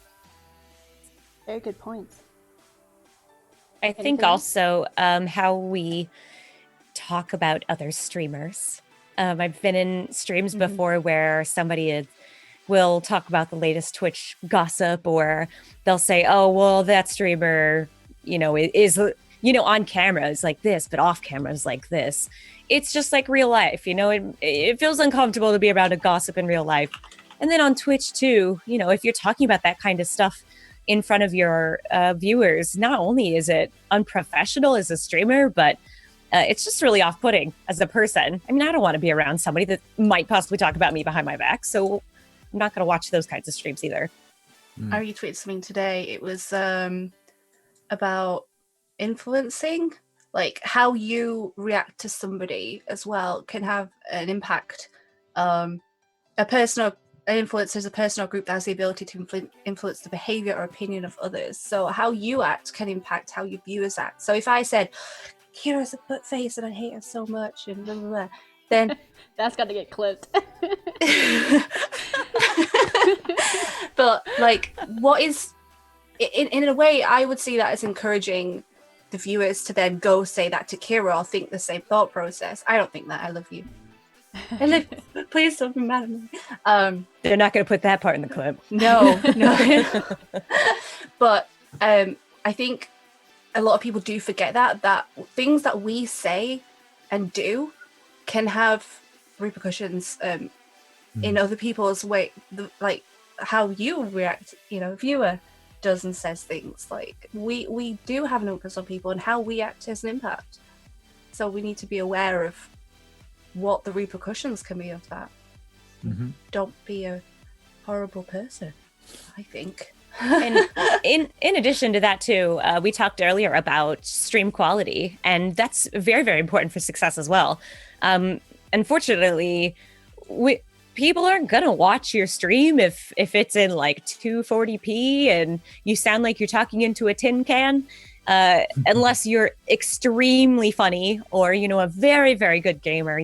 There are of course always exceptions, but for the most part, I mean, you don't have to stream in 1080p 60 frames per second, but you want your stream to look as good as it possibly can. You want it to sound good, and you want to make sure that it looks like something you would want to watch. So that goes back to watching your VODs. And I would also say, go watch streamers that you enjoy and see what looks good on their stream. And again, don't steal their art, but if you like, oh, well, that's cool that there's a sub goal there, a follower goal or whatever, then try and find a way to work that into your stream. Or if you like that, oh, that person has a really cool frame around their webcam, we'll do that for you too. Just make sure that your stream, the quality of it is also good enough that people will want to watch, so that whatever your success goal is, you've got viewers around to help you meet it. Very good points. And I think the idea that, talking about other streamers and bad-mouthing other streamers, that applies across whether you're live on broadcast and doing that, or whether you're doing it on social media, on Twitter, Instagram, Facebook, whatever. It's definitely something to keep in mind, to maintain that line of professionalism, and because people see you, viewers alike, sponsors, potential sponsors and companies alike, like people that potentially could want to partner with you, but they don't because they see your behavior. Like it's something that a lot of people don't realize. And I know, like, I don't think we're saying necessarily that you're not allowed to have opinions, right? Or that you're not allowed to express your thoughts on things. But there's always a time and a place for things like that. And go on. I posted in chat, like, there's casters that I don't necessarily like, but I'm not gonna say that to everybody. People can come to their own opinions of someone, as long as it's not in a thefty or a dangerous way. Then people can form their own opinions of someone. Sorry, go on, Ty. I'm sorry. Oh, no. I was just gonna say, basically, we're human beings. We have different emotions, and whether that be sadness or anger or whatever it may be, we should be allowed to feel whatever we're feeling, because that's what makes us ultimately human. But I think, as like we've been always saying, it's the action. What if you're taking actions based on your emotion, of course, everything has a consequence, whether that be positive or negative. So just be mindful. You can, if you don't like something, or it may be somebody, you may have that opinion. Just be careful. The action could come with consequences. Yeah. I kind of wanted to add who you let into your own community. Basically, if you like a nice driving community that's supportive of each other, and Daniel decides to come in and say, "You're stupid, everyone's stupid," you should probably get rid of him and not let him hurt your growth, because you don't know how that's going to affect having someone come in. Like, let's say if they're new and then that guy called them dumb, you should probably get rid of that guy, like I said. Yeah, very good point there from Pulse, because when somebody comes into your channel, they see the people that are chatting that are your community members, and if somebody, and you're allowing somebody to insult others, and you don't seem to address it or anything, or get rid of them or anything, then that does say something about you, and it could impact your success and your growth. That is very true, and it could be something that people don't realize. Yeah, for sure. If I see a chat and it's just, the streamer could be amazing and the chat can be toxic, and I'm like, yeah, I'm not hanging out here. I'm not bringing my people over here. Yeah, for me, it's a quality over quantity thing. And I've actually had this a situation before where I've had in just large broadcasters try and network, but in ways, like that, where the chat was not healthy and conducive to the same positive community that I'm fostering. And so you don't necessarily need to feel obligated to like indulge or even encourage that relationship. If it's not what's right for your stream, that's okay. And you can set that boundary that, however you handle it, whether you approach them or whether you distance yourself, but it's okay to set the boundary that, this networking relationship would not be healthy for my broadcast. Good points. Anything else to add to that particular? Anything else that streamers may not realize could impact their success or growth? Yeah, you should actually be streaming. That So too. if you're not man. actually streaming, that's going to be a problem. So, some people will say, oh, well, man, I'd just be happy if I just got 3 viewers. Well, how often do you stream? Because if you're never streaming, then that could be an issue. Or if you start streaming and you stream for 15 minutes and then you get discouraged and you give up, which is understandable. But if you get discouraged and you give up, then nobody finds your stream and you never reach your success goal of 3 viewers. So the more often you stream and the longer the period of time you're streaming, the more opportunities people have to see you and come enjoy your stream, follow, watch, etc. So make sure, I always tell people, if you can set a schedule and try to stream at least 3 days a week. Try to stream at least 3 hours at a time. And ask your friends and family to open a window for you, not like in your house window, but, open a tab with your stream on it, play the video, but mute the audio. And that will help your viewer numbers look better, at least. So, when potential viewers come in, they'll say, oh, this person has 3 people watching already. They can't be that bad. And then you get in there and, they get in and maybe they really do enjoy your stream and they stick around. But you got to actually be streaming. Unless you Very like good point. vodcasts. Be consistent. Even if it's only, 3 days a week for 3 hours each day, right? That's still consistency. And then, Kira's right. If you're not streaming, you can't succeed. You can't grow. But that said, you don't want to stream too much either, on the flip side. Just find a good balance for yourself is our advice. All right, then, moving along. What is something that you learned along the way from when you first started streaming until now that you feel has helped you reach your success as you define it?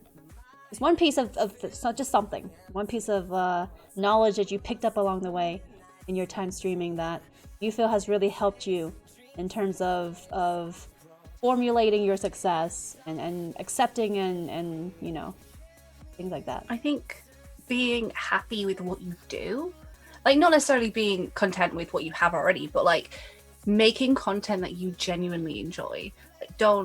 I'm sick of pearls this week, so I'm not doing any, and I'm doing other things, and we're all enjoying it. And yeah, my numbers might be a bit lower today, but the people that are there enjoying it, I'm enjoying it, and we can go back and change it up. So don't force yourself into doing something that you clearly do not want to do, because it does come across, and they will know. So yeah, that probably. Something that I kind of learned semi-early, and I think it's through people I met and like friends and teammates and things like that, that too often we focus so much on what we don't have. And I think just realizing the lesson of always appreciate what you do have, and just to let that fuel you and to help you strive to continue to do better and to improve and to be a better version of the past you. That is something I learned fairly early, actually. And I think has helped me a lot with where I am now.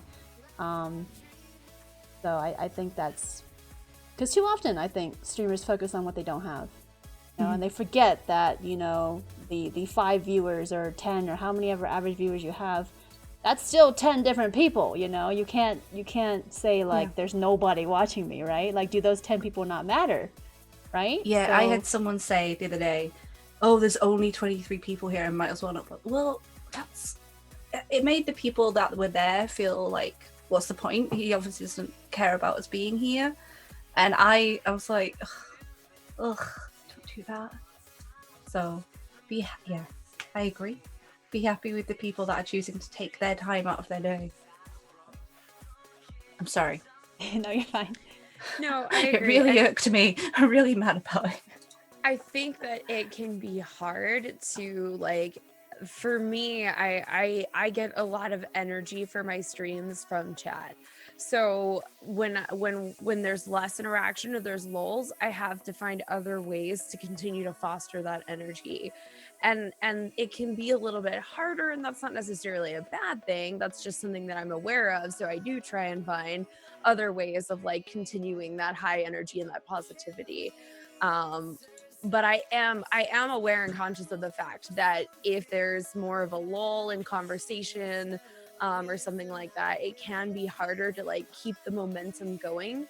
So I can empathize with the idea that if things are slower, it's harder to keep the stream going, but calling it out is not good, and ending on that note is going to directly impede growth. Because if you end your stream or you take a short day, every time there's less viewers or every time there's less chat interaction, you're not going to get more chat interaction. You're not going to get more viewers. So you can't let that be the threshold at which you decide that, oh, well, I'm going to do a short stream today because no one's here anyway. Well, then nobody's going to show up later on. You might have been on, but, you know. Very good points. Pulse and Kira, Dai, anything to add? Something that you learned early that you feel has helped you with your success now. I think probably the primary thing that I learned is the power of working together with other people. And we were talking about it in the chat. We were talking about networking and helping out others. And as a baby streamer, when I first started out, I didn't really know anything about networking or what that meant or how to get people to watch my stream or raid me or host me or anything like that. Until I was playing Destiny and a Destiny streamer started hanging out with my stream, and then he convinced a really big streamer to raid me, and then from then on it was just kind of like, wait, I can do this for smaller streamers too. And it feels great, not just for me to help those people grow, but I mean, knowing how I felt then, that I really felt like I needed a boost, and that there was a friend there that was able to give me that. Now that I'm in that position, I feel like it's a really great way to help other people succeed as well. So I whether or not it does anything for my stream is, it's beside the point. The fact that I can help out other people who were once in that position where they were smaller and they were struggling and they didn't really know what to do. I think it's a really awesome power to have. So I definitely believe in the power of networking with others and definitely spreading that love around. And that's why you see so many Chillest raids going out, because we're spreading the love around. Helping others succeed too. Dai or Pulse? Yeah. Go ahead. You sure? Dude, yeah, no problem. All right. No problem. I was given advice pretty decently early on. Never sacrifice the integrity of your stream for that +1, no matter what you do, because that +1 can really just create chaos sometimes if it's not done right. Yeah, I totally agree with that completely. I've always cherished everybody that came in, whether it be one or two people, and like the beginning of my cast was very, very, very slow, especially some viewers here. I'm sure it took me about 3 or 4 months to get 100 follows. I streamed consistently for a week for 5 hours a day, and my average view count was 1 or 2. I was playing, and because I was doing retro, I guess retro wasn't even big as that at that time as well. But I kept doing it, being persistent, and when I saw 1 or 2 people even just chatting, I made sure I cherished their presence in chat, and it taught me a valuable lesson that, you know, people are out there taking their time out of their day to log on to twitch.tv and go to your broadcast to essentially watch somebody play a video game. And I've always thought, you know, I've always cherished that. And it's people's time that they're taking out to be there, to spend time with you. And that was definitely one of the biggest valuable lessons that I had, was to cherish those individuals that support you, no matter where you are on, you're just beginning to stream, or, you know, you have 30,000, 40,000 followers, whatever it be, you know? And that to me was the biggest lesson. And I try to hold that dearly even now. Yeah. Good points. Good points. All right, then. Moving along. We actually have a lot of good questions coming up for general Q&A as well.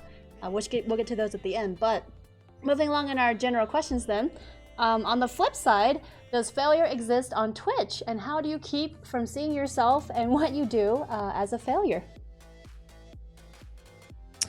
I think for me personally, as a speedrunner, more of my failures come from not reaching the goals within a certain amount of time. And whenever I don't do that, I look for new goals, and I set those new goals to something different. And then maybe I can come back to those old goals and eventually meet them and see where I can go from there. Maybe it'll even be refreshing.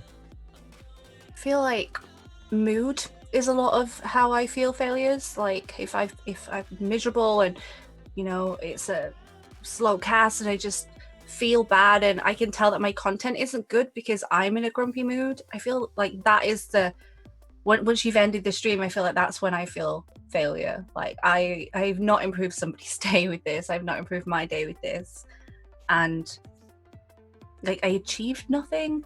But I think, yeah, knowing that I've not done well in myself, rather than thinking I didn't get 5 subs today, it's not necessarily the numbers. For me, it's a failure. Like it would be great, but I don't see it as like, oh, I'm terrible. It's more, I've not done good. Oh, red cross. Yeah, for me, it's an intuition thing. You know, I can look at the numbers one day and see that, you know, visibly on paper, it was a slower day, or we had a big sub drop or something like that, but still feel like I was successful that day because I had such a good time and I feel so energetic and happy through my stream. And then I have other days where, you know, the numbers are higher and improving and on the, you know, growing, and I still just didn't really have a great day. So I think that in most cases it's easier to have good days when you're not afraid of the numbers. You know, if everything else goes well, if, you know, the viewer count is great and you didn't have a massive sub drop and stuff like that, it's definitely easier to have a good day. But that's not the only thing that makes a good day for me. And it's very possible for me to have great days and great streams where I still feel successful, even when, you know, the arithmetic shows that maybe that day wasn't on paper quite so successful. I agree with what's been said about it being more of a mood thing, like what Tash was saying, because I don't like the word failure, and nobody likes that word, right? It's just one of those, like, you don't want to acknowledge that there's failure happening, right, or anything like that. But it definitely is hard to avoid that mood sometimes. And you're right, when you're scared of those numbers, Adder, as you were saying, that feeling of failure or that mood of failure, right, is likelier to creep into your mindset. And if it happens when you're live, it does affect your production. It does affect sorry about my cat, guys. It does affect you know, how you run your stream, you know. And so I definitely think that it's, I guess, not letting, it's easier said than done, of course, but not letting that mindset ever win. You know, I mean, it does happen, and it's okay to feel, you know, human like that sometimes. With when you feel bad, or you're like, you know, today seems like a failure because, you know, you haven't gotten the numbers you wanted, or you haven't, you know, seen the success you wanted to see that day. But you know, don't let it control you. Learn from it and see what you can improve from it. And take the small victories. Yeah. We were talking about it recently in the Chillest, weren't we? Like, you can have an amazing chatting experience and an amazing stream and great content, but maybe your sub count drops 5, or maybe you get like 100 bits in an 8-hour stream, for instance, but you've had a really good day.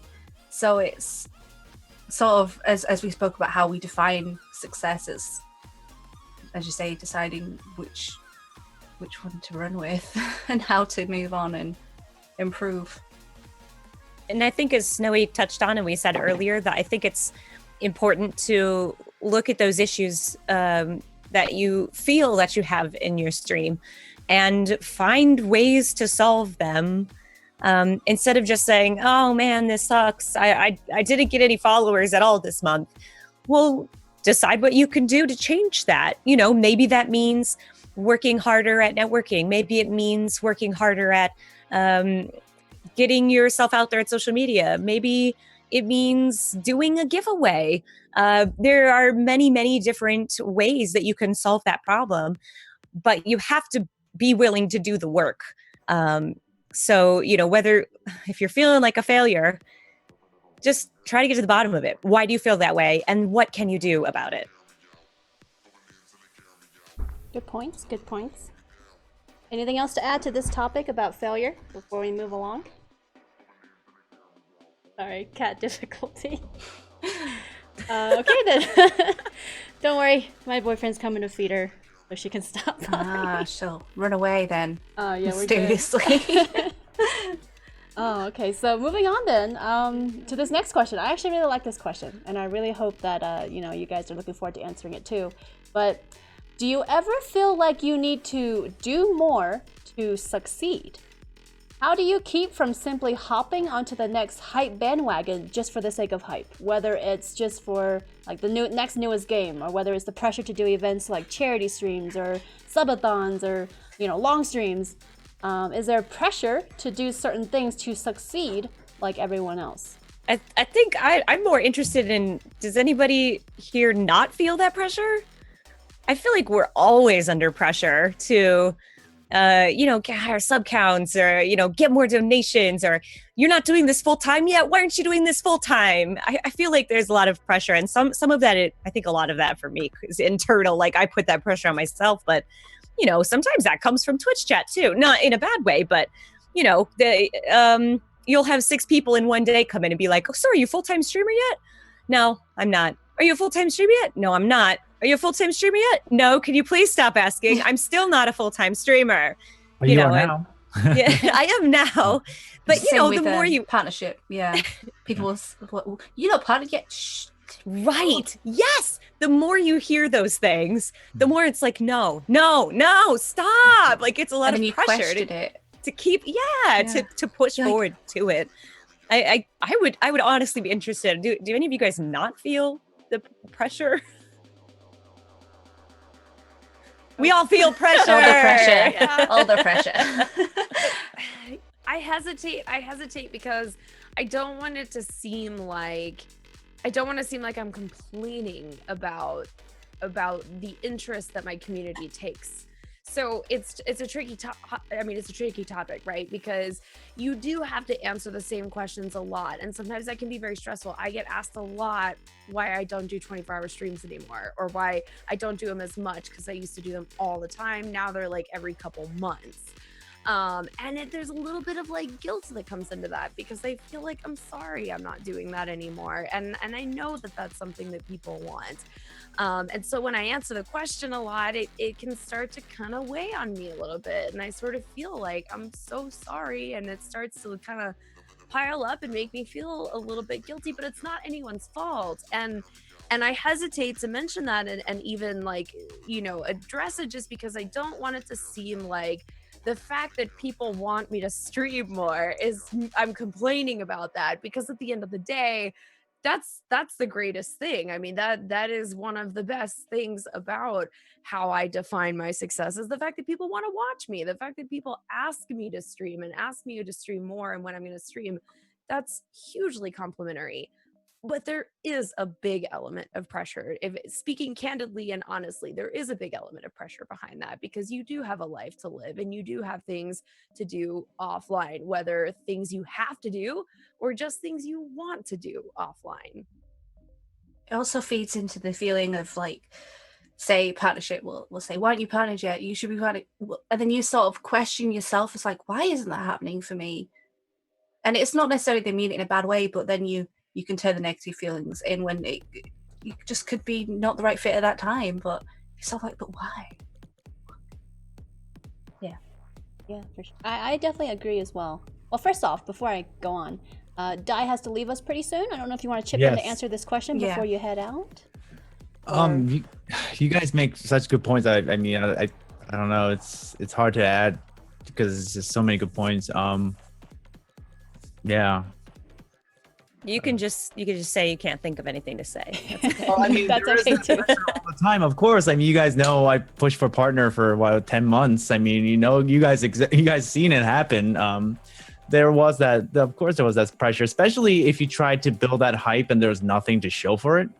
You guys know very well that push for partner we were really aggressive on that. As I think as a whole Chillest team, we were very aggressive with it. Not just me personally, but and like Kira was saying, like, are you full-time broadcast? I was getting the same thing with, are you a partner yet? Are you partnered yet? Yeah, not yet. It's been 10 months. No, not yet. But so I do understand that pressure for sure. And there got to the point where I did question, well, maybe I'm not good enough to become partner material, or is there something else I can do? Or I definitely went to a negative place in my life as well, because I question everything that I've done because there's nothing to show for it, right? Even though the community wants it, but there's something that I guess at that time Twitch was not maybe seeking. So of course I questioned myself and what I've done, but there was a point where that's where I guess your mental state comes into play. And I think I was watching House of Cards, and I think it was season 4 or season 3. And I remember when Kevin Spacey said, "What can we do next?" And when I heard that line, I was like, yeah, you're right. You know what can we do next? And I put right into the cast, and I just kept pushing harder. That became an inspiration. And I should thank House of Cards and Kevin Spacey for because it is a mental state, and you do have to think whatever happens, negative or positive, it's what can I do next? What's the next move? It's like playing a game of chess.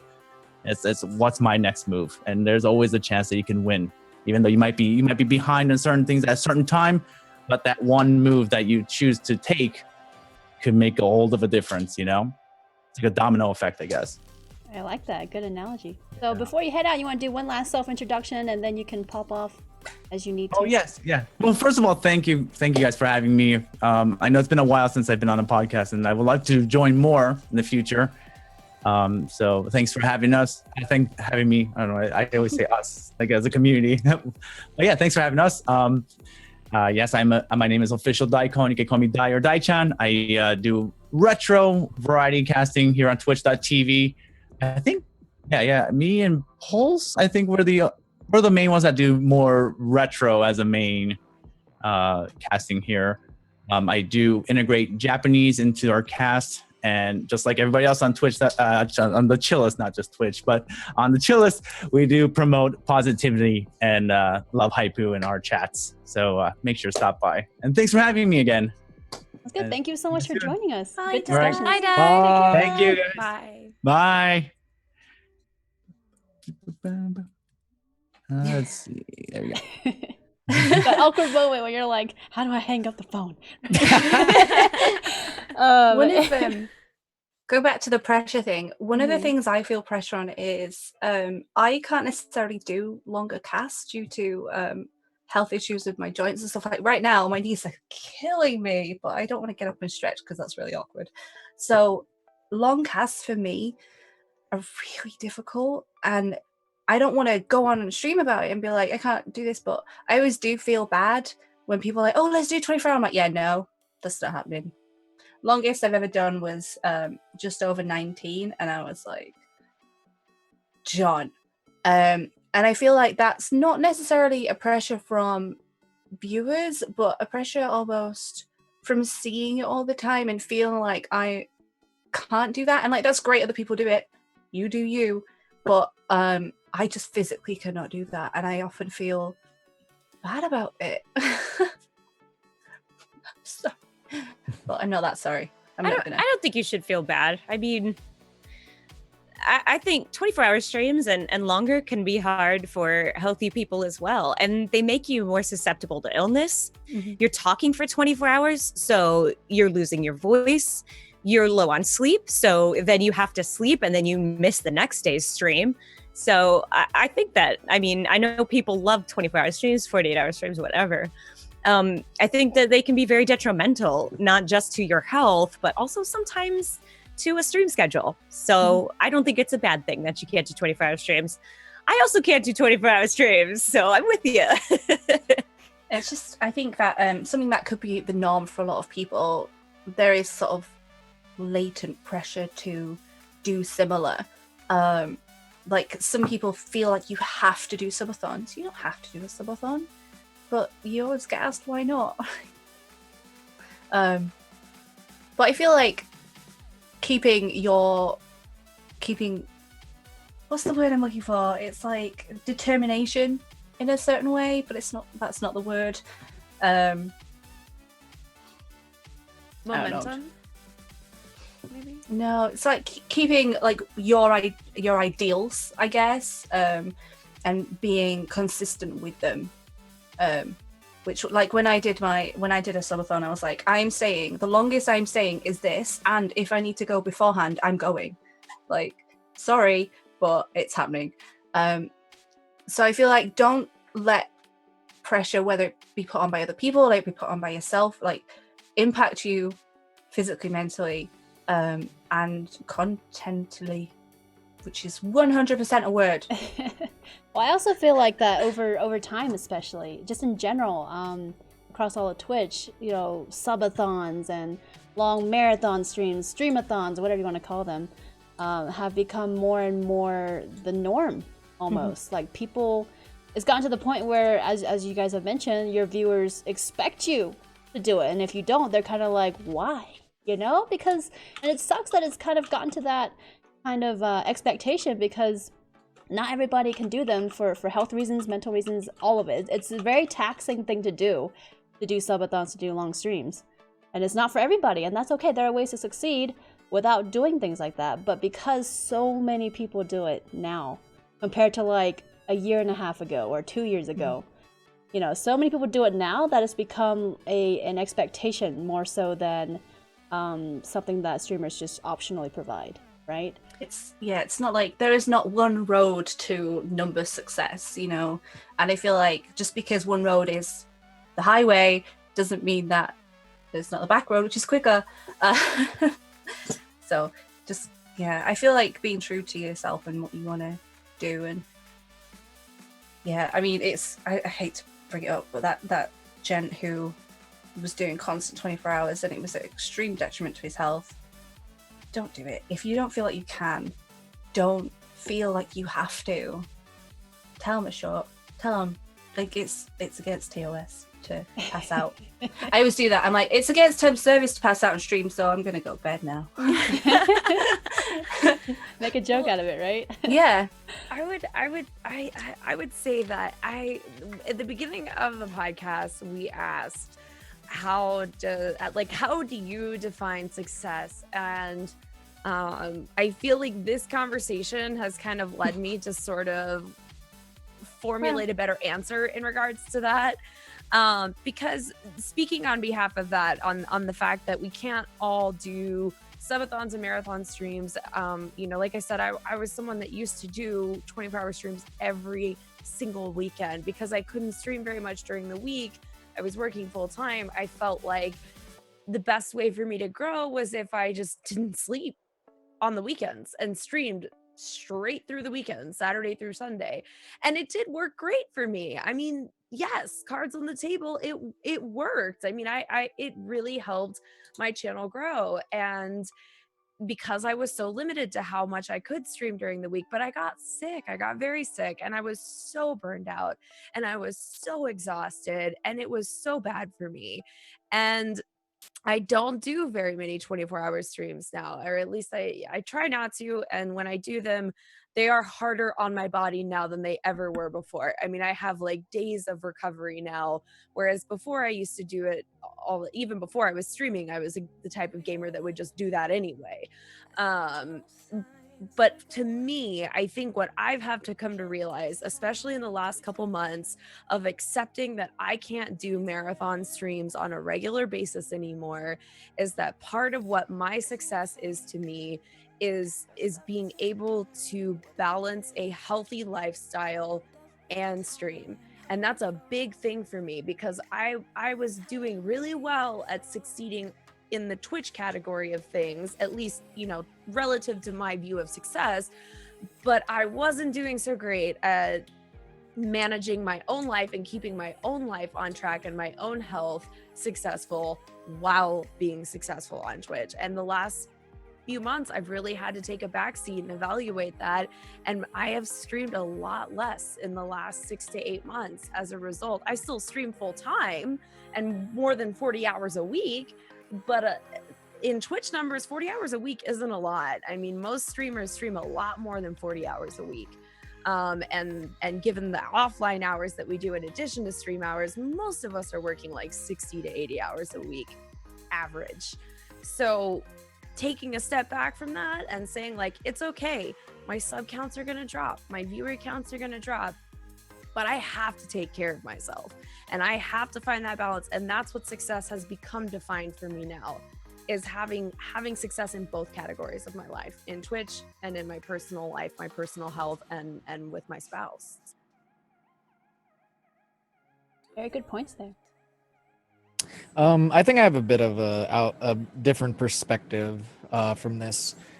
As a speedrunner, I feel to succeed, I'm more so pressured to play the same game every single day, that or the same series. And the day that I finally decided I'm tired of this, I'm going to try something else for a little bit, I was still very pressured to go back to that every single day. But I feel it helped me just take a step back, look at it from a different point of view, and to just have fun. And eventually people figured that out, so that I was having fun again. I wasn't burned out. They came back and they started watching me more and more, and it grew. And the day that I finally actually did come back to Pokemon, it blew up. It's still blowing up and it's still growing. And I think taking that step back is really important, especially just going through that burnout. It's really disgusting, and you got to really know your limits.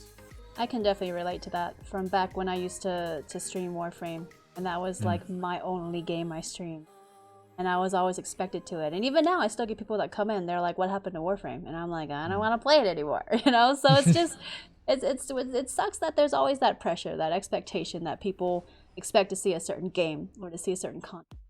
And when you decide to make that change for your own better health, whatever, for just general happiness, people almost, I don't know, they don't necessarily want to make you feel bad about it, but it's more of like a, you know, they just get shocked that you're suddenly doing something different, right? And as if you were almost meant to always do that one game or that one content, right? Yeah, no, with creative as well, I totally understand. But we were talking about this earlier, actually, in my cast. Like, I've been branching out to different forms of creative because, that's very confusing.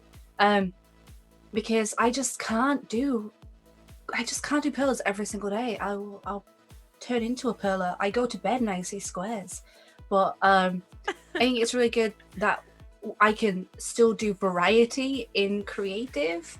And so we're trying to expand a little bit more into other things. And there is the pressure. And I played a game today. Everyone's like, "You play a game? You play games?" I'm like, "Yeah, I play games. Like, I like to shoot things sometimes." But it was, it was a slower day numbers wise, but the pressure of keeping the same, I just felt like we had a nice day if my power didn't go out twice because of my house.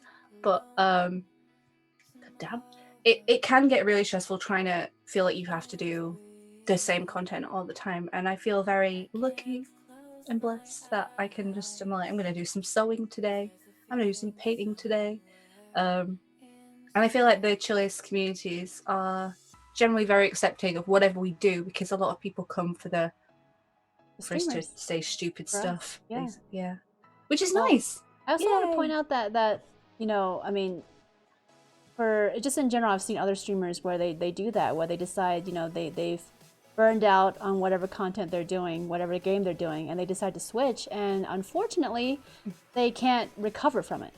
Yeah. And sadly that does happen. And I wish I had advice. I don't know if you guys have advice for streamers out there who feel that pressure to play a game they don't necessarily care for anymore, but because it gets them the numbers, because it gives them the success in quotations, they feel like they're forcing themselves to do it. I don't know if you guys have advice for tackling that, because it is a real thing a lot of streamers face, where they want to move on and they want to change, but they can't recover from it. Their numbers drop and they just can't seem to get back up unless they go back to that game or that content.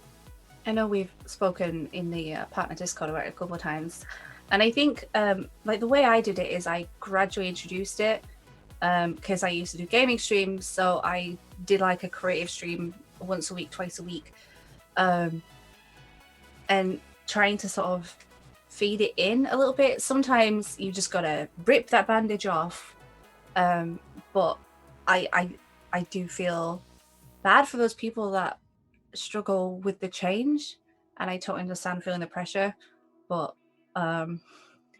it's really hard to give advice when it's completely different. I don't know, you can't experience it both ways, I guess, but gradual introduction and like why you're wanting to change and feeling like there's new content but it's still the same stream and community, trying to keep that feeling. But I think there isn't one way to success. And I think that if you look at Twitch streams, then that's an excellent example of that.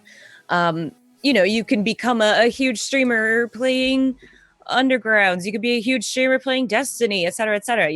If a person gives up, Destiny because they just don't enjoy it anymore, it doesn't mean they're not going to get those numbers back. But sometimes the same ladder you had to climb to get, triple digits viewers at Destiny is the same ladder you're going to have to climb regardless of what you play.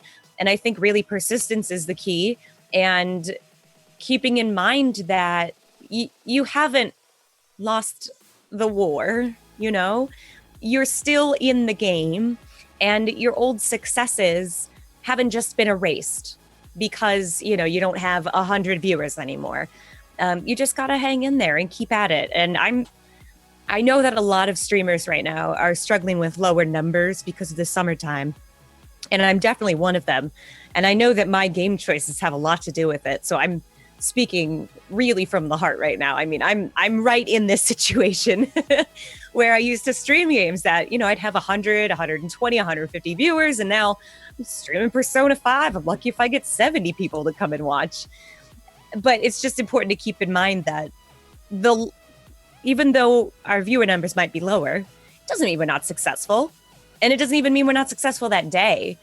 And maybe it'll just help to view something else as being our success that day. Like you guys were saying earlier, today was a great day. It was successful because everybody in my chat said they missed me because I came back from E3, So maybe try to take it day by day and set different goals until you kind of find your bearing again.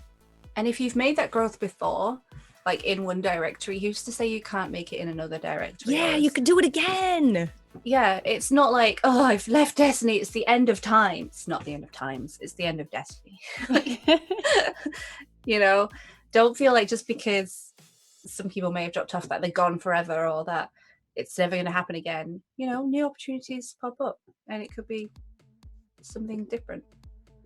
I think the scary thing, you know, if you're a full-time broadcaster that's making a living on Twitch, that success is also how you pay your bills. So if you're, you know, if all of your success is tied into one game, and then that game no longer appeals to you, you have a legitimate financial concern. And that's, you know, that's something that's not often talked about. And I don't think it's necessarily always a great thing to talk about as far as on your stream, because it can be an off-putting subject.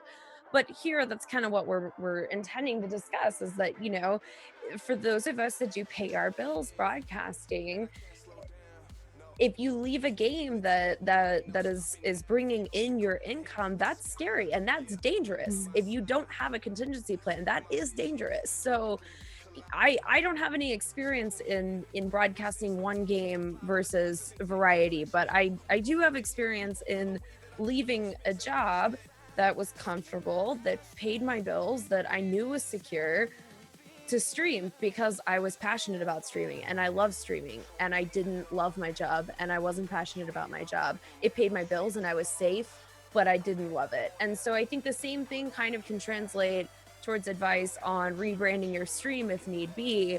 You know, I didn't just start streaming and stop working my job, because I would have lost my house and my car and, you know, everything else that I needed money for. So instead, you take a slow, gradual approach. You do what you love to do.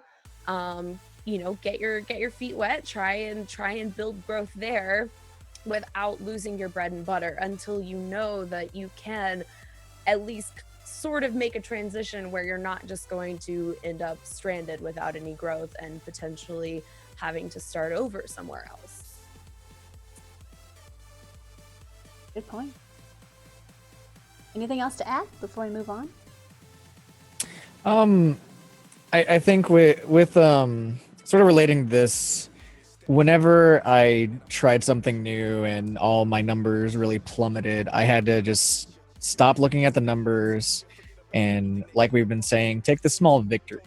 I noticed my chat was more active. I noticed new people were coming in. It's getting a lot of followers. The viewer count wasn't too smooth, but the minute I just ignored it, stopped pretending it existed, the small victories started coming to light more, and it made me happier.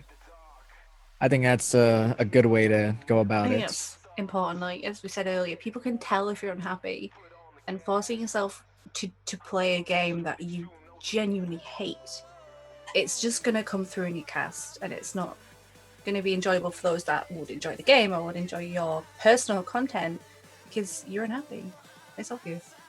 Yeah, I agree. I think that you know, laughter and happiness are infectious, and if you're feeling positive and happy and enjoying something, that mood rubs off on people. Mm-hmm. And a lot of people are going to streams for that reason. I know that's a big part of why I watch streams. I like having my mood lifted by a broadcaster that's in a good mood. Yeah, very, very true. Very good points. And of course, Adder mentioned it, where, you know, if you're doing it full time and you need to make that shift, find another way to supplement your income. You know, get a part-time job while you transition if you need to, because it can be scary and it's not something that you want to put yourself through, I feel. I mean, it's still not going to be easy, but it's going to make it easier if you make that shift and you find out everything is not going as planned and you're not able to sustain yourself for a month or two. Get a part-time job. You know, that will help alleviate the stress a lot, because financial stress sucks so bad. And it's if you can make it easier for yourself, you know, that's definitely something to consider when you make shifts like that. So good points in general. And let's move on then. We actually have, we're going to move on now to viewer Q&A. I mean, we have a lot of questions that I've saved up that we haven't answered yet, and I've thrown them into the general Q&A question category. So some of these are going to be relating to some of what we talked to already.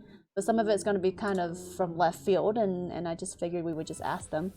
But this was from Chen Chen asking, for the creative streamers, do you find that finishing a creative piece on stream is a success?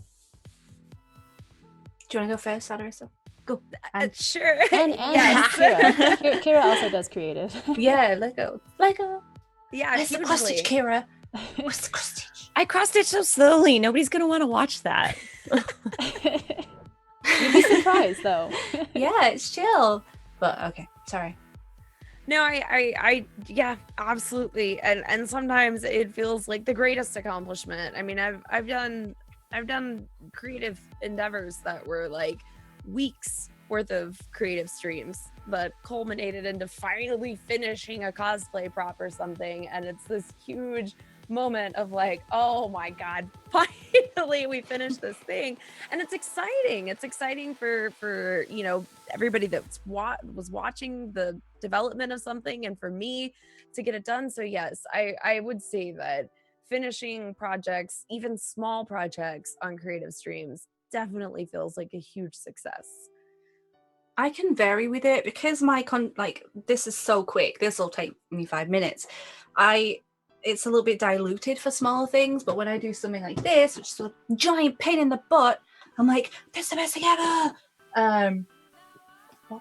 And so I think it can be definitely different for me. And like looking at it afterwards, if I look at it and think, yeah, I'm happy with that, that's when I feel the success. Or like if people genuinely enjoyed it, like making the big evolution, which took me 11 and a half hours, then I felt success with that. But having like really small, quick things, it's not as much. If I've put like genuine work into it, then yeah. If it's easy, if it's something like that, I feel emotions with. Yes. Well, I do Lego kits, and I really only buy kits that I'm excited about. So it's always a moment of great success and excitement whenever I finish something, or even just kind of moving toward the end when I see it starting to take shape. It's like, yes, this is amazing. So I always get really excited at the end, and it's definitely a success. And then finding a place in my house to put it, that is also a success. No, I wondered about that, because some of those get huge, don't they? Oh, yeah. I've got a box like it's full of pillars, and then all of this. I'm just like, where do they go? Just have to. That's what I admire about creative streamers who create physical things, and I'm like, where do you put them? Yeah. I mean, I did get the convention thing, and I sold them all, which was lovely. That was great. So, I just have a giant box. Yeah. I mean, I'm going to be getting into like cosplay and stuff like that. I've got my sewing mannequin just here. So I feel like learning new things in creative is when I feel a lot of success. Like I have taught myself to do a thing, and that's awesome. Or teaching someone else how to do a thing, and they've started doing it because of that. I'm just like, this is the best thing ever. I feel like that's where my feelings of creative come into play more than necessarily finishing something easy myself. Like someone who is doing it at home has been like, oh, I copied how you did it, and I'm like, yes. Cool. Good stuff. So the next Q&A question is from Prof. Pyrowise. Do you ever have moments where you question if you're successful or not? If so, how do you deal with this problem? Probably on a daily basis. Like if we're just being totally honest, at least once a day, Lie the down. little voice in my head is like, hey, maybe you didn't do that thing so good. Feel a bit sad. Yeah, I mean, that's like, honestly, that's something that it's a daily thing in little ways. Even on good days, you always sort of just have this, like, you know, like I mentioned earlier, I can be very overcritical of myself, and I think that because I am overcritical of myself, that's one of the things that pushes me to be ambitious and to succeed. But it also is something that I have to try and create healthy self-talk, because I can fall into that trap very often of, you know, look at all the things you're doing wrong kind of thing. And so yeah, I mean, the best thing for me is to just, you know, not to be blissfully ignorant about a situation, but to try and enforce more positive self-talk for myself and not beat myself up. If something didn't go well, that's okay. And it's all right to step back and objectively look at something and say, I did not do well at this, but I don't have to make myself feel guilty and beat myself up about being a general failure. I might have failed at one thing, but I'm not a failure in general. So I just kind of try and like separate those things.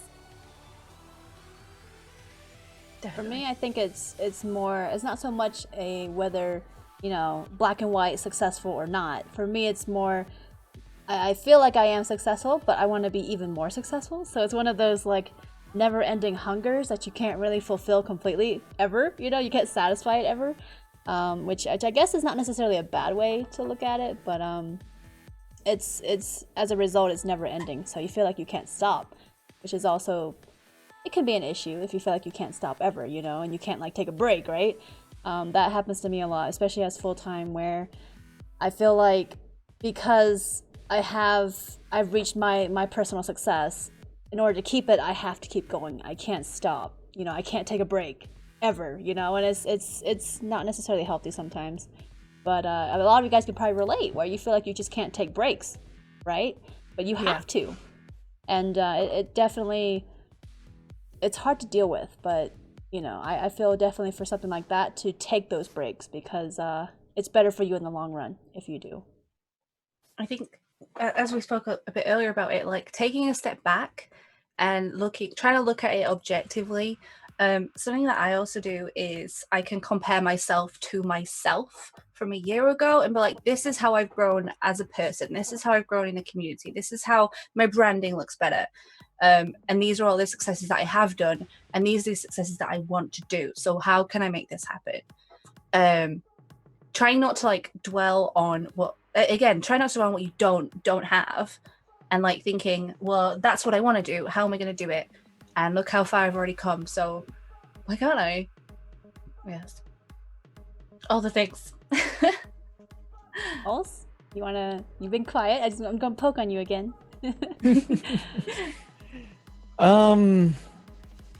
It's more so with speedrunning, like I was saying earlier, if I can hit those goals or not. Like, I have been hunting the world record for Fire Red for about a year now. I'm still struggling a little, but like I said, the biggest way I deal with it is the small victories, and then coming back to it when I feel like I'm more so ready to take it back on. Good points. That was a really good question, I feel. So it's really good to hear how everybody deals with, you know, the feeling like you're successful or not, right? So, let's see. The next question under general Q&A is from Crimson Streak 724. This is not at all related to the topic, but it's something I want to, you know, address, especially because discoverability is a thing that has had some attention or not enough attention. You guys can debate that.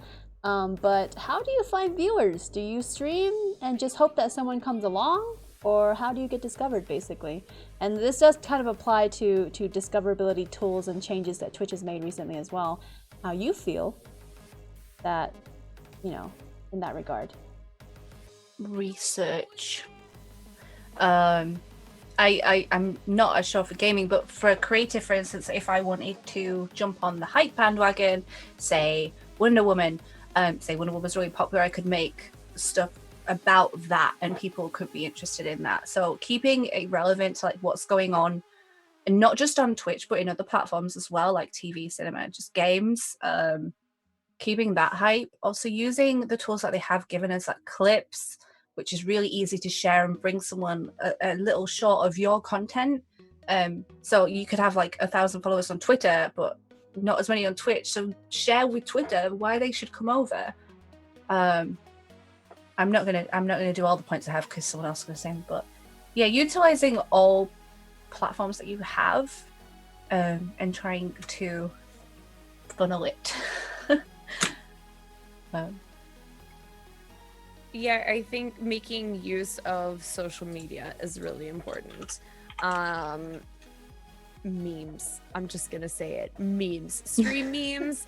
For people that have never seen your channel before, let's say, you know, they found your Twitter somehow, and you've got hilarious stream memes or videos or clips or just your interaction, your personality is available on Twitter or Instagram or Facebook or whatever your social media platform of choice may be. If you can put your personality out there outside of your broadcast, that really helps. Not just you know, Twitter to say, hey, I'm going live, but using social media to interact with people when you're not streaming, because the people that are at your stream are already at your stream. But if you are looking to bring more people in using other social media outlets with the same involvement and the same, you know, humor or however you run your broadcast, putting your personality out there is really beneficial.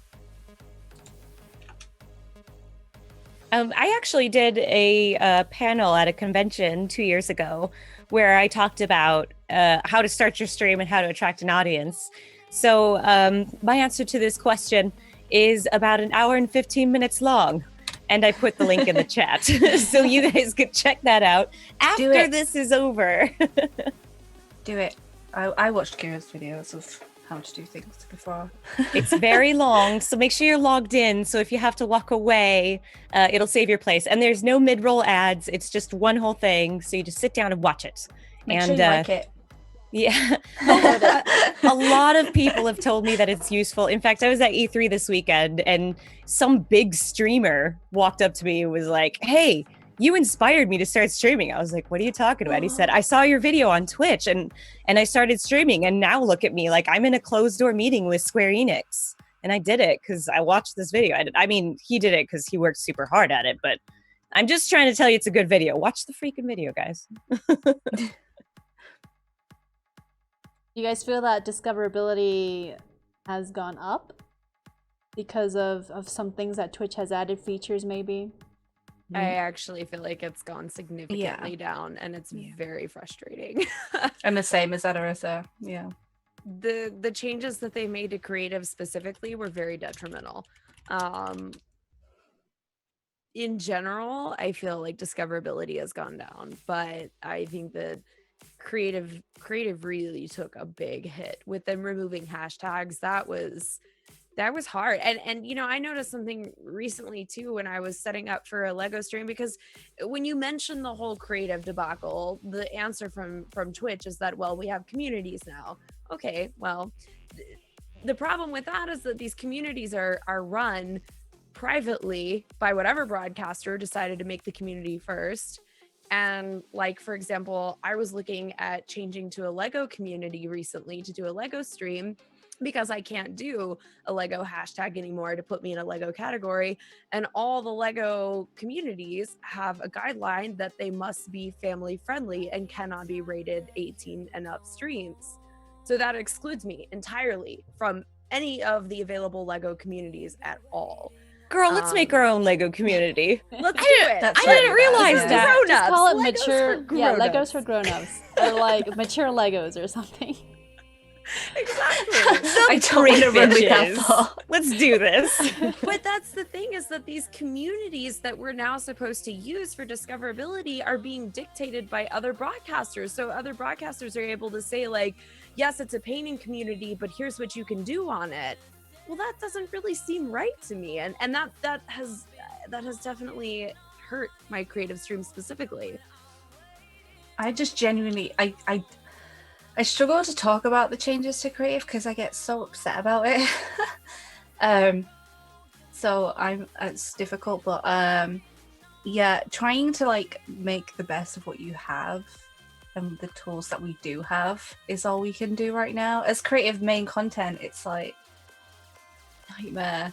And I'm upset. It's quite difficult to continue, and I know a lot of creative broadcasters have quit or changed to gaming content because they can't see the discoverability or the, you know, even the discoverability and retaining the numbers. And I'm just gonna go sit in a corner and cry. So, You guys know if Twitch removed the way back when they added a discover option on the sidebar, and you could click it and find channels that were big and small, and non-partnered as well. Did they remove that feature? yep.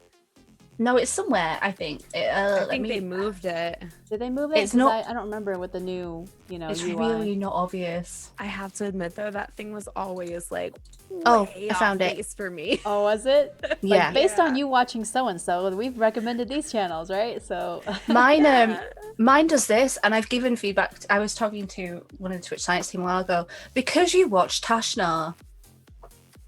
I'm Tashnar, so Yeah. I've seen that. and a lot of the time it's people that I already follow. And I'm like, that's great, but I mean that I know when discoverability first came out, it was terrible, really bad. But it has, looking at it now, it has improved. Like if you go to browse and then it has that bar where it's games, communities, popular, creative, discover. The discover's there now. But it shows VODs first, which is kind of weird. I don't know. It's not great. I don't think it's great. I feel like they tried.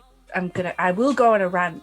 I need to calm the heck down. So I feel like they implemented communities, and I understand the idea, but not even specifically for creative. I feel like what should happen is when you go on your dashboard, you have like your game, which could be creative, and your content, which could be painting, and then your community, which is relaxation. I feel like for me, the community is.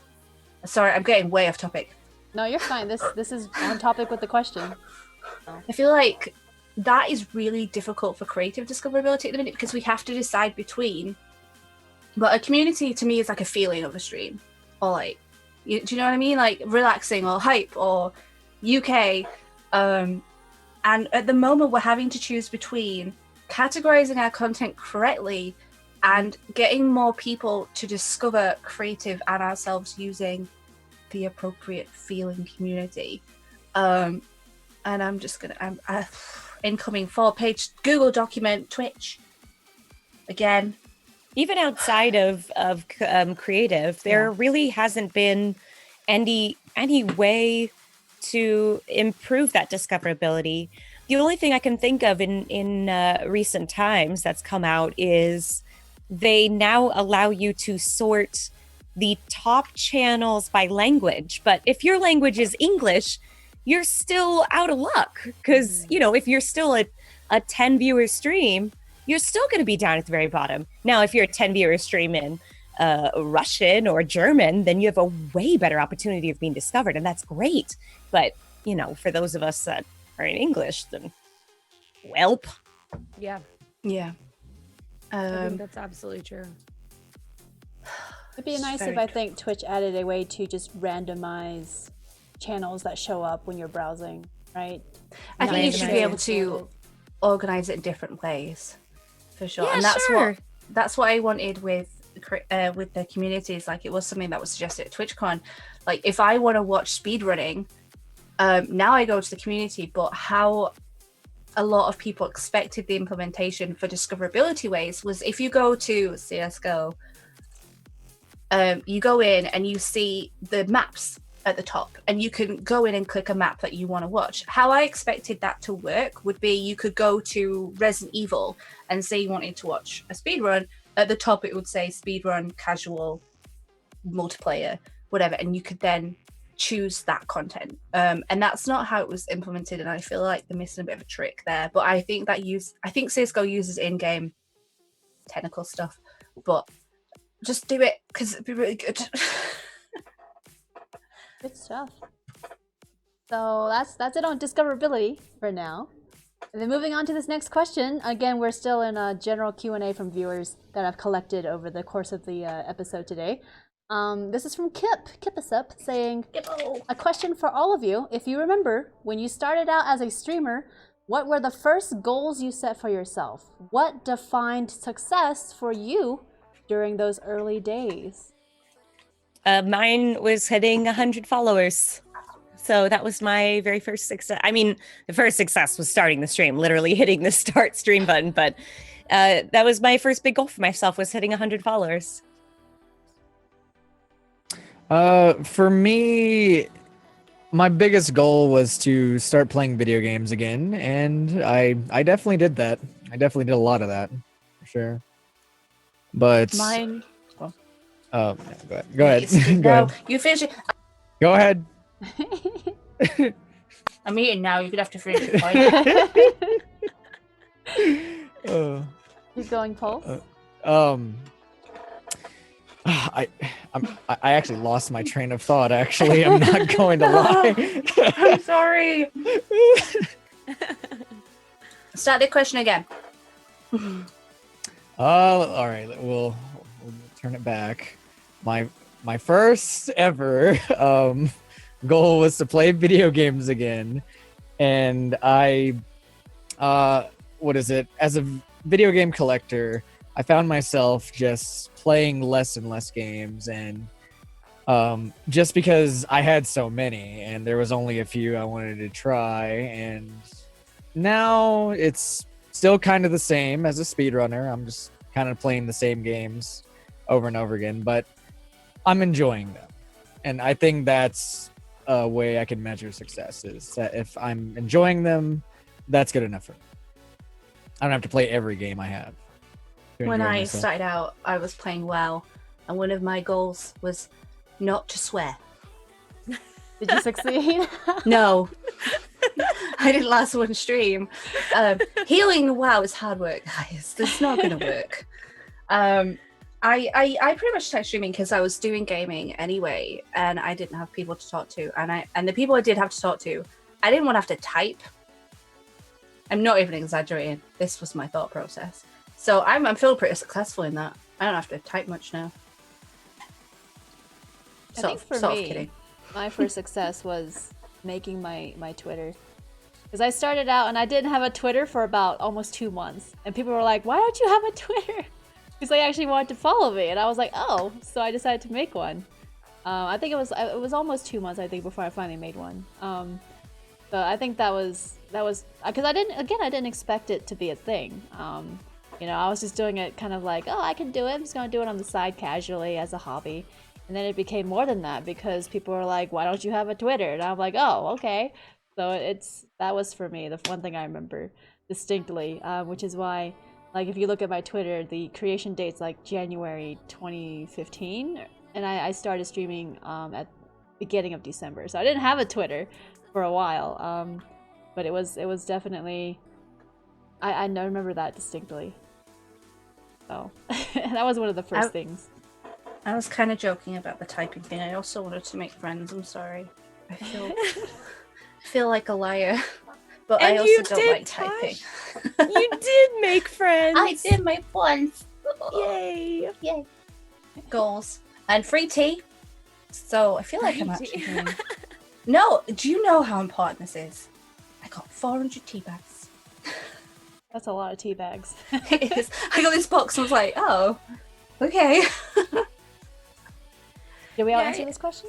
No. Oh, I was just gonna say Yeah. really briefly. Yeah, my goal initially were similar to Kira. You know, I had the goal of 100 followers in the beginning, but I think one of my other sort of like less tangible goals in the beginning was to just get comfortable. And I mean, I still have days where I'm feeling anxious or self-conscious, and it's hard to hit the go live button. But in the beginning, the first couple months, every day was like, and it's not that I didn't love streaming, and it's not that I didn't love it once I was doing it, but it was so hard. It's like, you know, if you're first getting into like theater or something and first walking out onto the stage for the first time for an audition or something like that, it was just so scary every single time I streamed, and I loved it once I was doing it. But it was so hard for me, and that was one of my biggest goals in the very beginning, was just getting to a point where every day I could hit that go live button and not feel like it took me like 2 or 3 hours before I wasn't like shaking and nervous and sweaty. And now I still have days like Yeah. that, but they're few and far between compared to before, Especially when it was if you every day. have a break and you come back, you're like, how do the thing? I don't understand. Yes. Yep. You leave for a day and then you're like, oh God, I forgot how to stream. I think for me, I don't know if Pulse has any input on this, but when I first started, I had no webcam, and I don't know if it was just easier, quote unquote, to be on stream, or to stream without being visually seen. I don't know if it was less of a struggle.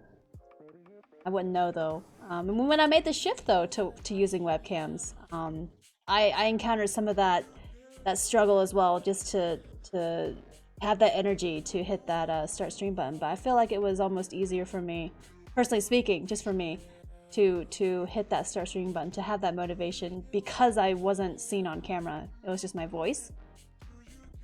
I don't know if anybody can relate to that, but like with just cam versus no cam making a difference.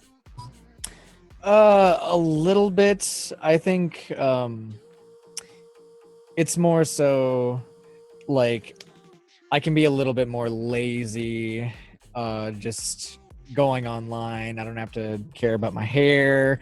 I don't have to like just move stuff around to make it look good.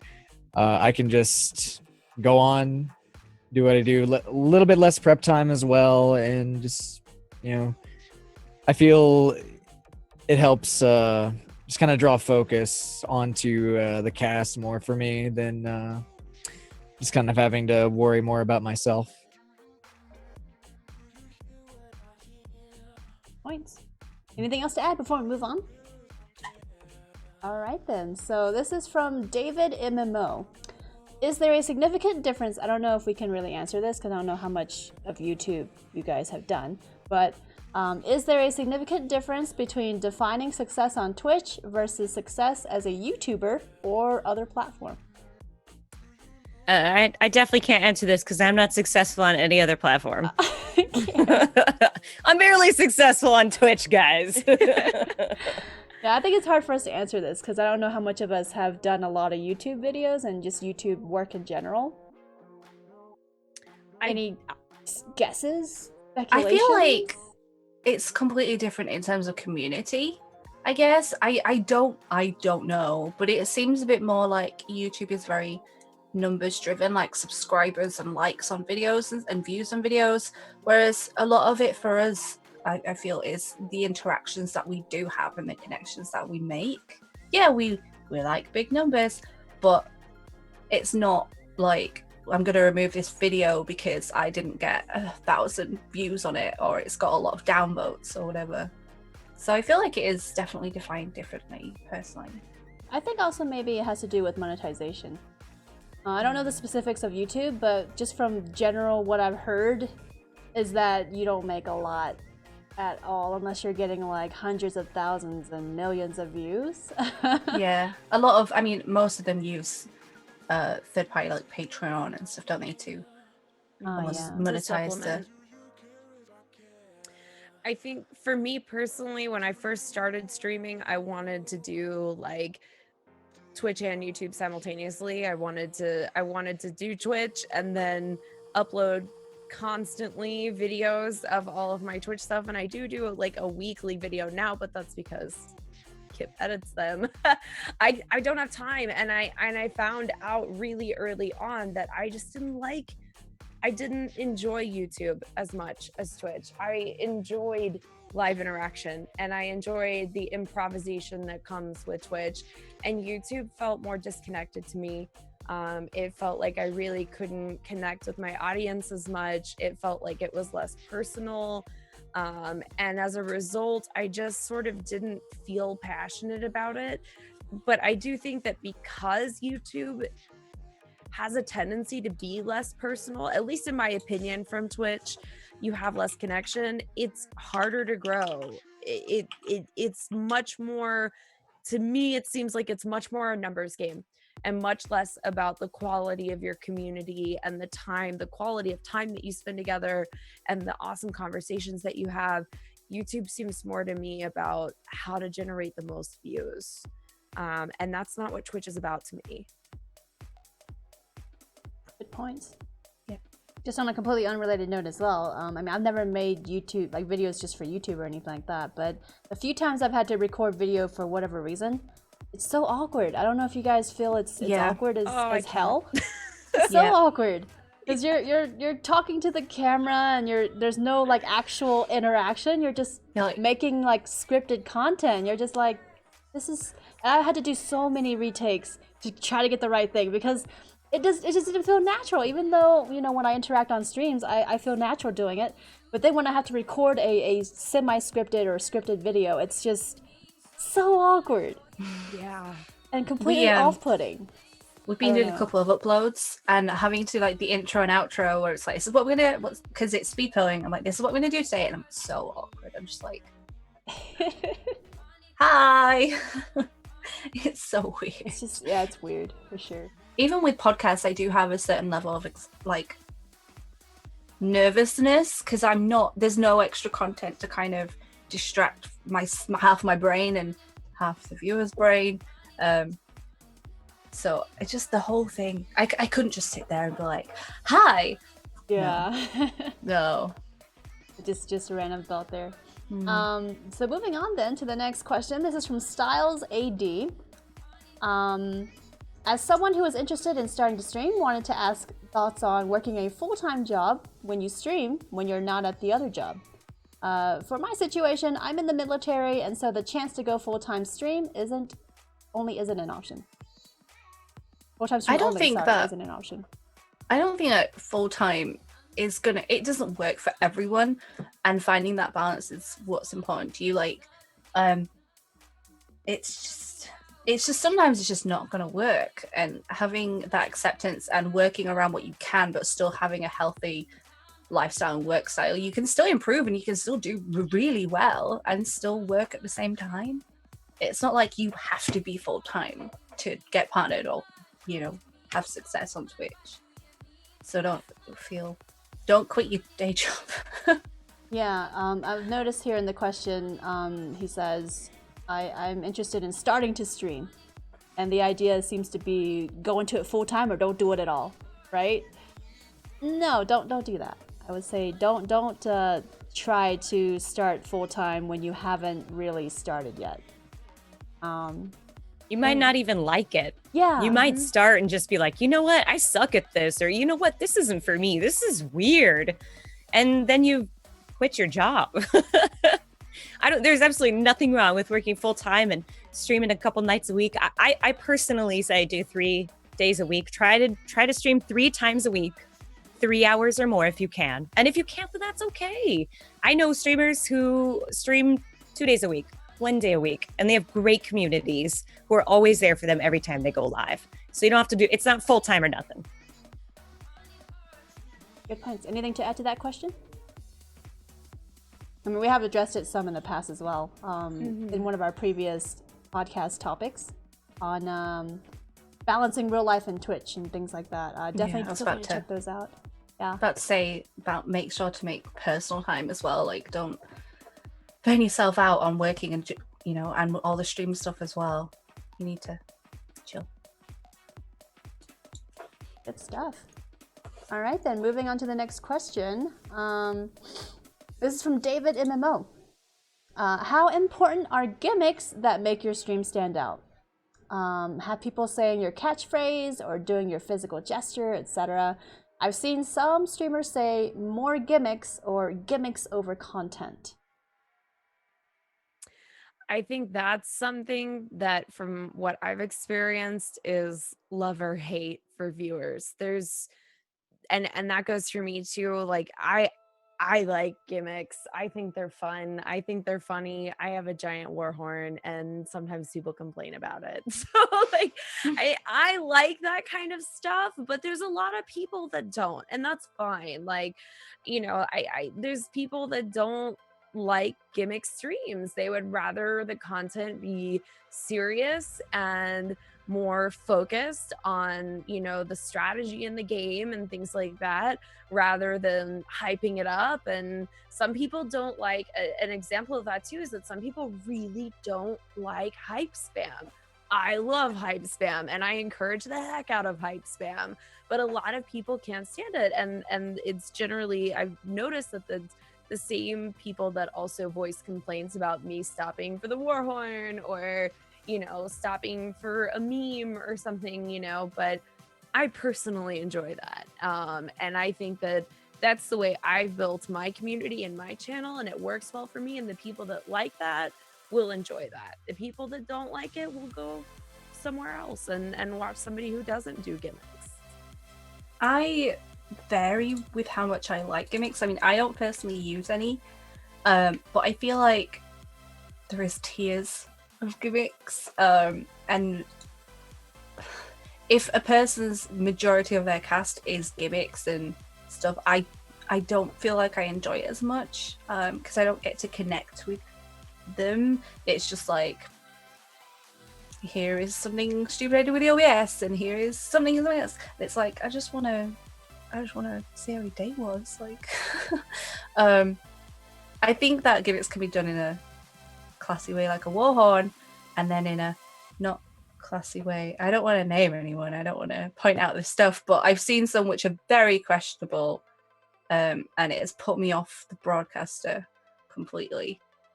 That's So- fair, and I would agree. I've seen gimmicks that to me personally made me uncomfortable. Like it was I'm gonna it was a cringe type thing. Like, ooh, that's really, like, it's either hurtful or hateful or just too edgy or something, you know, or just a type of humor that I'm not interested in. I don't really like potty humor, so gimmicky stuff that's like centered around potty humor type thing is really off-putting to me. But other gimmicky things I find hilarious. So I think it just depends on people's personal style.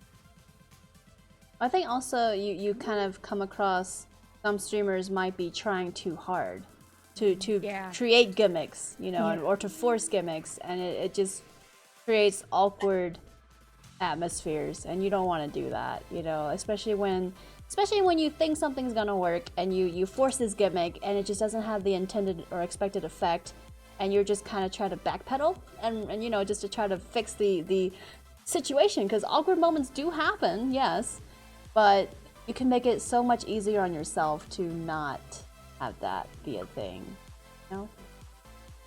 And I think it can depend on like the content that you want to put out. Like then compared some casters as like it's a film.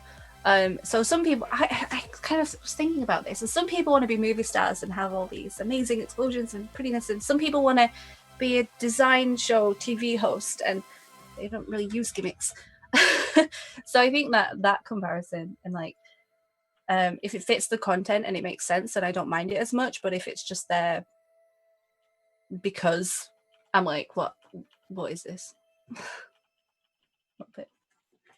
I think whether or not you decide to embrace gimmicks for your stream, I am a strong believer that there needs to be something about your stream that's special, that makes people want to watch. And if you don't know what that is, watch your stream and ask yourself, why would somebody enjoy this? Not like, oh God, why would somebody enjoy this? But you know, what is special about this stream that would make people enjoy it? And I mean, for a lot of us in the Chillest, it's because we're super interactive, we're very positive, we're very energetic people, and we also have very chill communities, very welcoming communities as well.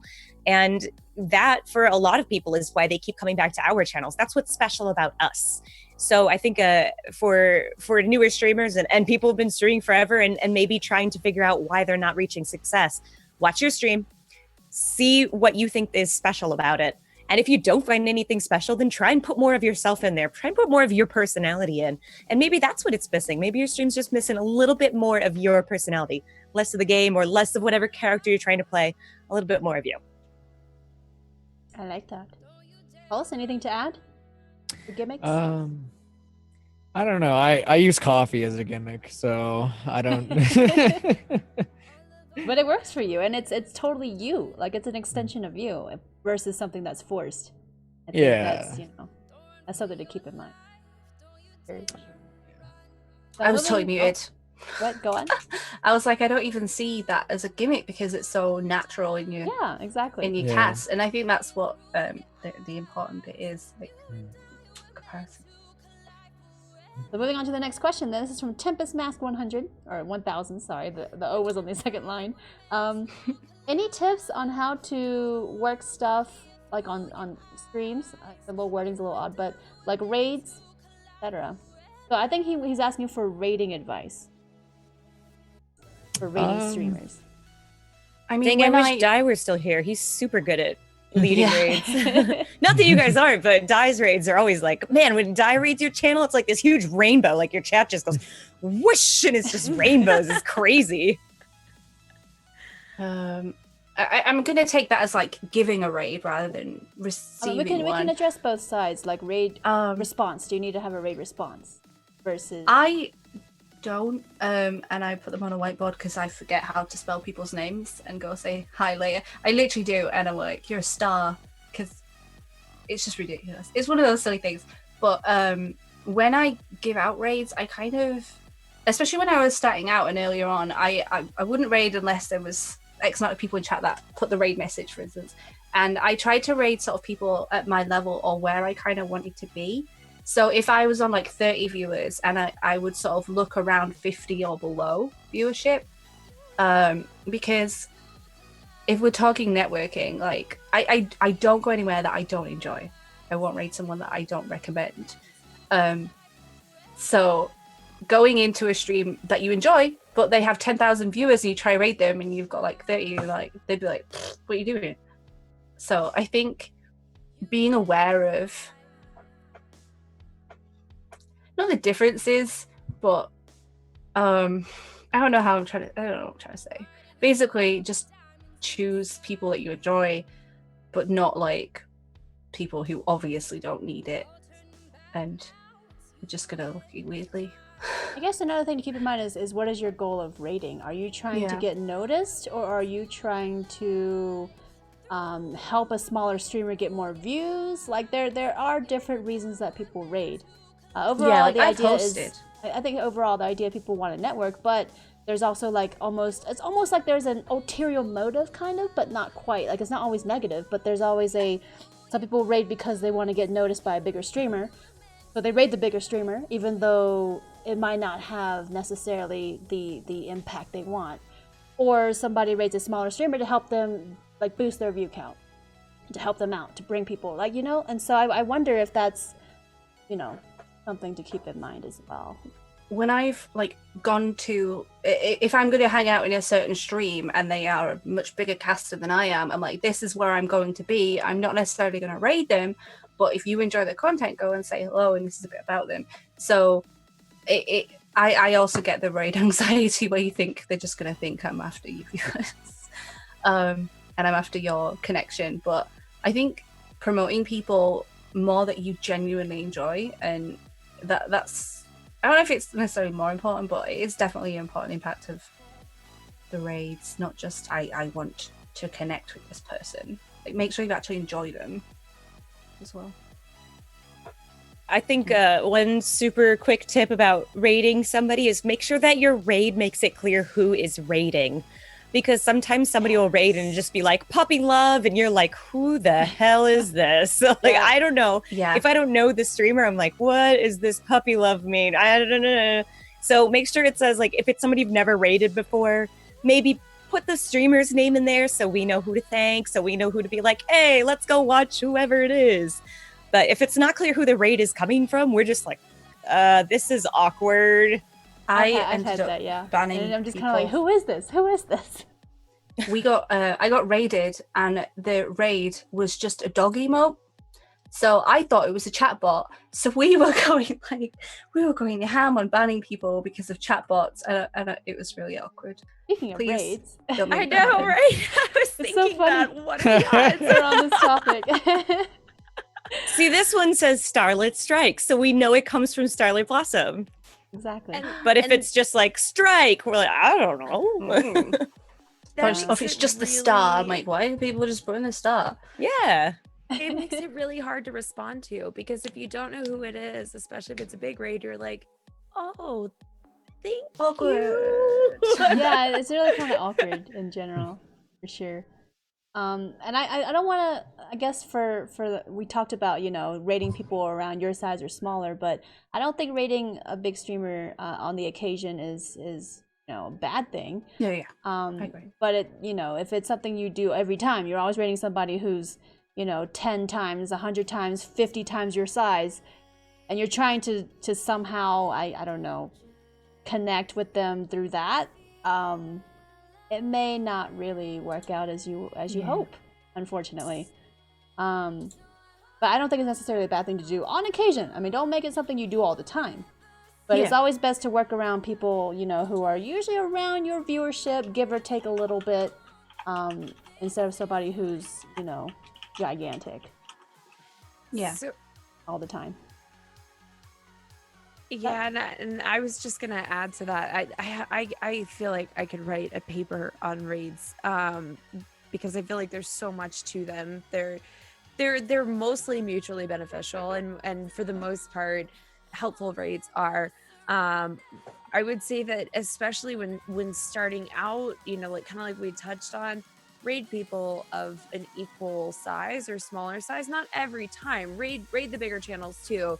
But for me personally, like when I go on a raid, it's an extension of my stream. So I'm basically telling my viewers in my community, like, if you like what you see here, here's somewhere else that you're gonna really like. And if it's just this massive channel that everybody gets swamped in, and they're used to community interaction and things like that, it's not really gonna feel like, what I feel like it almost in a way breeds mistrust. If I raid people that I don't think my community will enjoy, or that, is a completely different, like, let's say a completely different like genre of gaming, not necessarily genre, but just like style, like competitive, CSGO streams or something, and I'm rating them just for the numbers, it doesn't matter, because any viewers that I might potentially get from that raid aren't going to be interested in my content anyway. And my viewers that I've now sent over to this person are going to sit there like, okay, this is not what we're normally into, So it just sort of loses its use at that point. If you're doing it solely for the number, it loses its value, in my opinion. It's better to raid people that you think the content is more of an extension of your content, not necessarily the gaming content, but the overall community and the feel of the stream is something that you think your viewers would enjoy. Totally agree. Very good points. So what about raid responses then? Since we're on the topic of raids. Do you need to have a raid response? Whether it's something you do on stream or whether it's something that happens in chat? I don't think you need to have a raid response. You can just say, "Hey, raiders, welcome. I'm Kira Corellia." Just be sure to be welcoming. They're new viewers. You don't know. They could be followers. They might just leave. Sometimes that happens with raids. You'll have like 30 people raid, and they'll say the raid message, and then nobody ever talks again. You're like, all right, well, that was neat. But, be welcoming. They're viewers just like everybody else. And you don't need to have a raid response. But if you can think of something cool that works into the brand of your stream, then go for it. Have fun with it. It's basically those people's first introduction to your channel. So make sure it's within brand, and if your channel's a fun place, make sure it's fun. If your channel's super serious, make it super serious, Just make sure it fits your channel. So to expand on that, for me personally, I feel like I work to welcome people into the stream, every single person. I'm sure I miss people, but I try to welcome everybody in. And so while I don't feel that you have to have a raid response, I feel like raid responses can be very beneficial. And I do feel like I'm less inclined to raid somebody again if I raid them and they're sort of just like, oh, cool, and then like completely ignored. I don't care about them recognizing me. I'm not upset, about that. It's more about the fact that I have all these people that are saying hi to the broadcaster and like, hey, I'm here, I'm new, and rating and stuff like that, and they're just sort of like completely ignored. I've seen that happen too. Yeah. And I've had that where I've rated somebody and it wasn't like a massive stream, it wasn't anything like that, where they're just like, oh, cool, thanks, and like didn't say hi to any of my viewers or anything that were trying to say hi to them. And to me, like, that came off as rude. I mean, it just comes off as rude to me. I don't need to be recognized, but I would hope that the people that are coming in and trying to say hi would be. Yeah, I agree. It sort of sets the level of how they interact with everybody else as well. Like, I don't have a dance or a video or anything as a raid response, but I'll say thank you and I'll write the name down so I can refer to it later, so I can sort of connect, and I'll say hi to every single person. And I feel like having that connection, asking, you know, as you say, trying to be the same as you would with everybody that comes in, and not just be like, cheers, like it's an auto host, cheers, and then move on. You know, it's, people don't have to bring their people over, and it's as you mentioned, it's an extension of their stream. So if you're rubbish and your response is just to ignore them, then it's not going to work for you. Yeah. Pulse, did you triggered your mic? Anything Oh. to add? Oh, no. My You're bad. like, yeah. Oh. It doesn't hurt to, like, raid responses are absolutely amazing, don't get me wrong, but I think it's also good to just, you know, introduce yourself, let everybody know, like, who are you, what are you doing, how's life, and you know, just kind of say hi, you know. Yeah, Nice I introduction. agree. Like, about what your content is about and who you are, and then get, well, for me, I was just like, I'm like, here's some things we made yesterday, and here's something we're doing now, and let's do it. But I do enjoy some gimmicks sometimes, but it depends on the type of content you enjoy as well. Like, it falls into the gimmicks, doesn't it? If you don't like gimmicks, you probably don't like raid responses. If they're super cheesy, so Yeah, just basically keep it classy. You don't have to have it, but if you do, keep it classy. Acknowledge people, you know, welcome people. I mean, even if you don't shout out the streamer rating or anything like that, usually the streamers don't expect that and are okay with that, as long as you're just acknowledging that there's new people, you know, that there are so many new people that are coming in to check out your stream, and that streamer, you know, thought that you were a streamer that their viewers would enjoy. To, you know, at least acknowledge that, because I mean, I've done the same. I've gone to streamers and rated them, and they had the most lackluster or non-existent just reaction, and it was just kind of sad, and it's sadly quite off-putting as well, not only to me as a future like streamer that wants to maybe raid them later, but also my own viewers who are like, yeah, we're not coming back here because we don't feel appreciated, you know, for coming in and checking out the channel. So something to definitely keep in mind overall. So there's that with raids. Moving on to the next question. This is from Order of the Bat. What is one of your favorite ways to express gratefulness and make everyone feel important in your stream? Usually for me, there are people who come in and they're like, "Oh, I had a really bad day." I'm like, "Chat, you know what to do. Bring your hugs. Throw a hug at him. I don't care how you do it. You can throw it like a football. You can dunk it like a basketball. However you want to do it. Throw some hugs at this guy. Really needs it." Oh, that's sweet. I have a hug command and a emote to just kind of emphasize that, but I've had a lot of people who absolutely love it. I think, like, no, it's one of the things that we do with interaction, but talking to everybody individually and not just being like, I'm gonna ignore you all unless I ask you a direct question, I guess. Asking people how the day went and like remembering things if you can. I know it's super difficult, especially as the numbers get higher, but you know, even just asking them how their cat is, if they have a cat, you know. And just, yeah, interaction, really. I feel like there's no reason to not be interactive if you can. If you have like a 2,000 viewers and a chat spamming, I can understand it a bit, but you still got to try. For me, gotta try. I sort of feel like, you know, I talk all day long about the stuff that's going on in my life, and you know, I mean, I don't get super personal, but I mean, I share a lot with my chat. It's a very it's a very friendship oriented chat where, you know, the equivalent of us sitting around a dinner table and playing a board game and talking about our lives. So in the same way that, you know, I'm grateful for the people that sit there and listen to me talk about my life, I feel like it's just a give and take, you know. I would love to hear about your day and what's going on.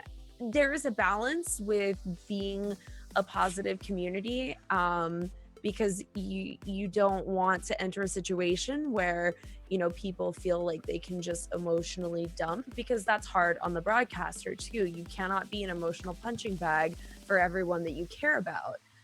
You can't take on all of that from everyone. It'll wear you out. But what you can do is try and, you know, enforce like positive mindset, and if somebody's having a bad day, like Paul said, try and turn it around. You know, let's not sit here and talk about everything that's going wrong in your life. Let's talk about what's going good and what we can focus on that's happy and exciting, even if that means just taking your mind off of stuff and laughing at the game, or, you know, laughing at something else that we're doing together. In my case, I mean, we have a hug command and things like that as well, and talking about each other's days. One thing that people have, I guess, complimented me on is how I remember small details that people tell me, even, you know, later on down the road when they come back to the stream. If they tell me they're going to like take an exam, or they're going to watch this movie, or they're going to boarding school. Like there's somebody who sent me a message way back when and was like, hey, I'm not going to be at the channel for a while. I got to go to boarding school. I'll be there for 2 years. He actually dropped by the stream earlier and resubbed, and I was like, are you still in boarding school? You know, so I remember these small details. My memory's a little odd in that it's not perfect, it's not great, but I have selective memory where I remember small details that some people tell me.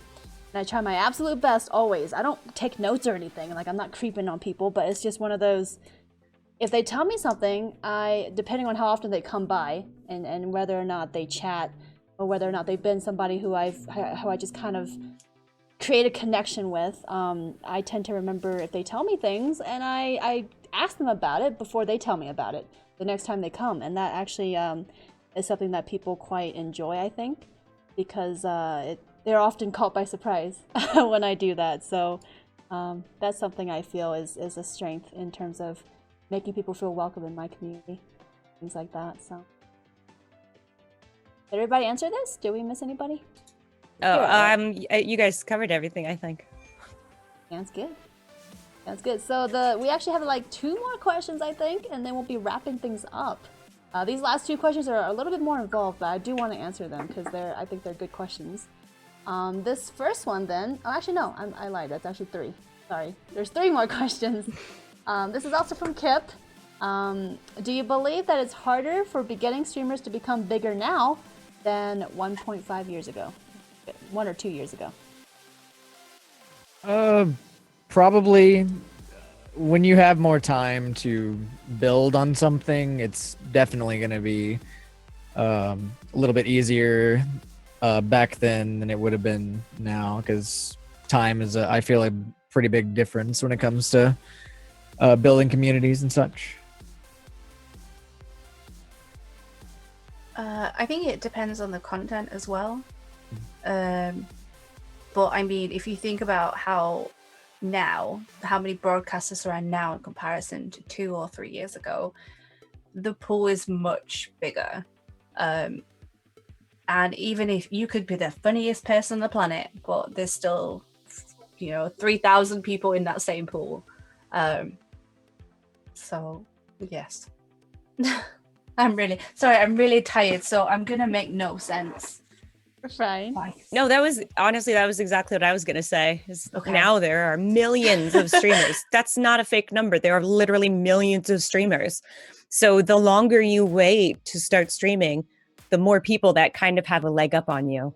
But you never know when you could get lucky and get noticed by the right people, or maybe you just pick the right game on the right day, and everybody decides, oh, I want to see what this game's about, and you're the only one streaming it. So it's not to say you shouldn't start. It's just, it's harder. But, back when we started, it was hard too, just maybe not as hard as it is now. I think, as I said about content, I kind of lost my train of thought halfway through it, because Twitch has expanded again into so many different forms of live streaming content, like working out and cooking and stuff. If you were the only person doing a certain content, and like there's nobody else, and it's quite popular, then you're just gonna blow up, you know. So try to find a uniqueness. What worked? People always ask, like, how did you do it? How did you do it 3 years ago? It's not the same as how it is now, so you can't use that same roadmap to get to the same spot. And I think it's difficult to pave your own way, but well. Yeah. Anything else to add to this question? Are we good? Cool. Moving on then. These are the last 2 questions, which I think are interesting to answer. The first one is from Larry Layla. I found there seems to be a theme with the popular streamers where they are loud, immature, or overly sexual in a manner, whether they are male or female. I'm not a fan of this kind of behavior, so thank you all for being grown-ups. Lol. How do you deal with this sort of pressure to measure up while still being true to yourself and your brand? How do you combat it, I suppose? I think there are plenty of larger streamers that are not lewd. Can I name drop or?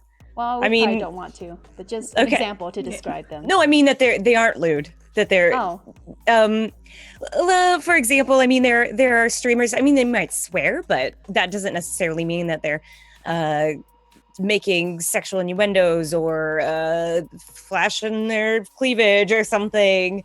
I don't necessarily think that that's a pressure on Twitch that I feel to try to be more lewd or to dress in a certain way. I know a lot of female streamers get the people that come in our channels and that'll be like, oh, I'm so glad you're not one of those booby streamers. Comments. I don't like those right. comments, actually. Yeah. No. I get changed because like I don't wear t-shirts that I would wear in real life because I just can't be bothered with people. I wear t-shirts all the time. That's like my only wardrobe anymore. Well, yeah, I have a lot of nerdy t-shirts now, but like some clothes I'll be out in the day wearing and I'll get changed because I just can't be bothered dealing with the boring, repetitive comments. Well, I think that there are definitely large streamers out there that are more wholesome, and you might have to look a little harder to find them, but you have a great resource, which is the streamers that you watch and those people that watch those streamers. So, you know, you might ask, for instance, Snowy, who are some large streamers that you like to watch? And chances are, I mean, Snowlit picked all of us for the Chillest. Chances are she might have some, you know, some big streamers that she really enjoys that would fit the bill. So I would, you know, even if it's not, you might not want to ask during a stream, but, you know, you could tweet at your favorite broadcasters on Twitter and just say, you know, I love your content. Are there any streamers like you that I can watch while you're offline? And most, if not all streamers would be happy to refer you to streamers just like them. I think one of the like beautiful and wonderful things about Twitch that sometimes gets lost is that if you don't like a stream, just go watch another one. And don't say anything about it. Yeah, you don't need to vocalize that you don't like somebody's content. Just leave. And that's okay. Like, it's okay to not like. I feel like this is an interesting question for me because I might be a little more on the edge of lewd and crude. I know that for a lot of people my humor can be very offensive. And I've been told that, and I've had people tell me before that I was too offensive, and that's fine. If you don't like it, that's okay. Like, you know, I mean, it's not super edgy, but every now and then conversations veer off the rails, and yeah, I mean, it can get lewd and crude in my stream, and that's why we have an 18 and up button. And if that's, you know, if that's not your cup of tea, that's okay. That's the cool thing about Twitch, is that there's so many broadcasters that you're bound to find somebody and a community that you enjoy. And I mean, it's okay to not like a stream. Guaranteed, even though we're all awesome on the Chillest, there are probably viewers out there who just don't like some of what we do, which is fine. That's completely fine. Just don't I don't really like vocalize it. Tashnar's stream. It's because Kira's a butt face. Nah, As that was discussed my opportunity earlier, to get back at you. as discussed earlier. But as I was saying though, it's okay to not like a stream. Absolutely fine. I mean, all of us here know that there are people out there who don't like our individual streams. We know that, but we don't let that get us down. And secondly, don't vocalize it. Like, don't tell them, "Oh God, I hate your stream," and then Yeah, Kira. leave. Like, that. First off, that's only gonna get you banned in that channel anyway. And secondly, what's the point of you vocalizing that negativity or your dislike, right? There's no point. You're not trying to accomplish anything, right? It's not gonna be productive in any way. So, if you don't like a stream, if you don't like, loud, immature streams, I'm not saying, Layla, by the way, that you do any of this. I know you don't. I've known you for a while, but just in general, the general you out there, if you don't like a stream, just don't say anything and just leave. Find something else, because there's guaranteed something out there that you will enjoy. Anything else to add to that, peeps? Well, I mean, we did talk about things like sexualization, but what about loud people, or really just super hype, so much energy on camera all the time, and I they're feel yelling all like the time kind of casters? If that's what they that? want to do, oh my God, you have so much energy. That's great. I don't necessarily enjoy watching that all the time because I'm a grumpy person. But yeah, if that's what they want their content to be, then I don't see why they wouldn't. So many people enjoy so much different content, and that's the great thing. Like, you can always find someone who is to your taste that day. So if you want recommendations, everyone on the Chillest is good. I don't know if loud streamer applies to me or not, because I do a lot of shouting and a lot of obscenity shouting, and I don't, that for me, like, that's just my personality. I'm a dramatic and expressive person, which is, I think, one of the reasons why I'm drawn to Twitch, because I do react to things dramatically and loudly and with a lot of arm flailing and facial expression often. And that, I'm sure that that's not for everyone. I know that that's not for everyone, and I know that some people find that annoying. But I, for me as a Twitch viewer as well, I watch both types of streams. There's definitely more than two, but I watch all kinds of different types of streams. It depends a lot on what I'm in the mood for. Mm-hmm. If I'm in the mood to laugh, then I'll go watch a broadcaster that's crazy and wild and screaming and, doing off the wall stuff. And if I'm in the mood to just like chill out and have a conversation while I play a game, then I'll go watch a broadcaster that's, more calm and low key. Yeah, there's a good point I noticed that somebody made in chat about there's a difference between hype and just being obnoxious, which some people, it's not for everybody. I mean, some people like those obnoxious streams, that are loud and very just screaming all the time for no reason, which is okay. There's different, that's the beauty of Twitch, like I said, that there's so many different streamers, so much different content, and such a variety that you're bound to find somebody in a community that you'll enjoy. And what matters though is to not vocalize dislike. It's just don't start any drama. That's just the best way. Sadly, there are people who will still do it.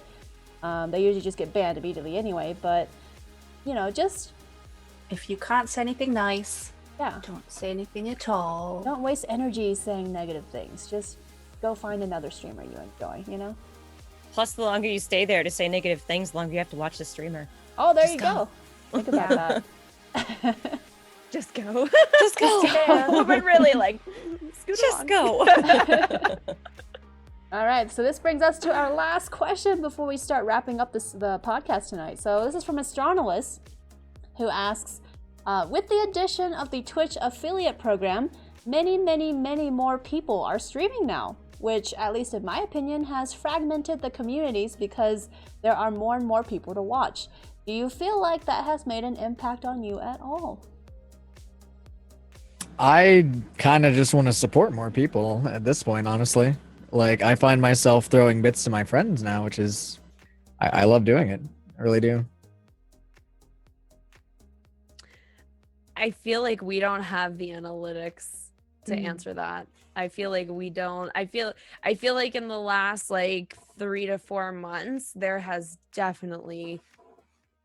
I know a lot of people, myself included, have noticed a decline in growth in general. And some of that has to do with the summer because the summer's always that way on Twitch.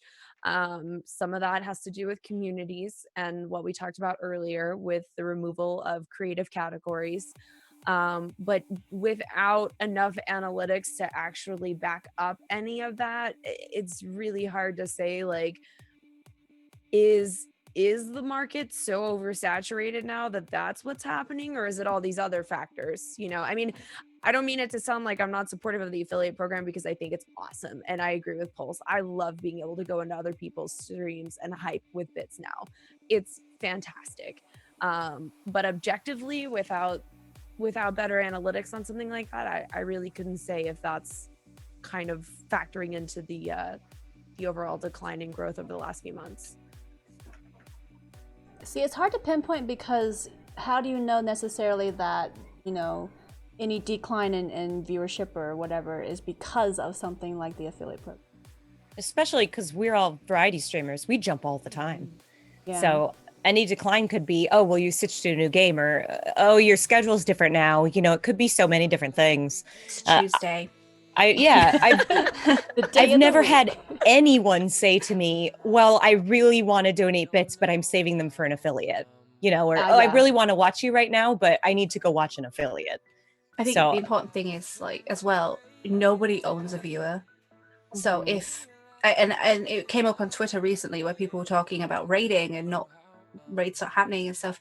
Nobody owns anybody else. So if you feel like your content might be distracted by an affiliate, then maybe their content's just a bit better, or maybe they're friends with the person. It's swings and roundabouts. Maybe they're playing their favorite game that day. Mm-hmm.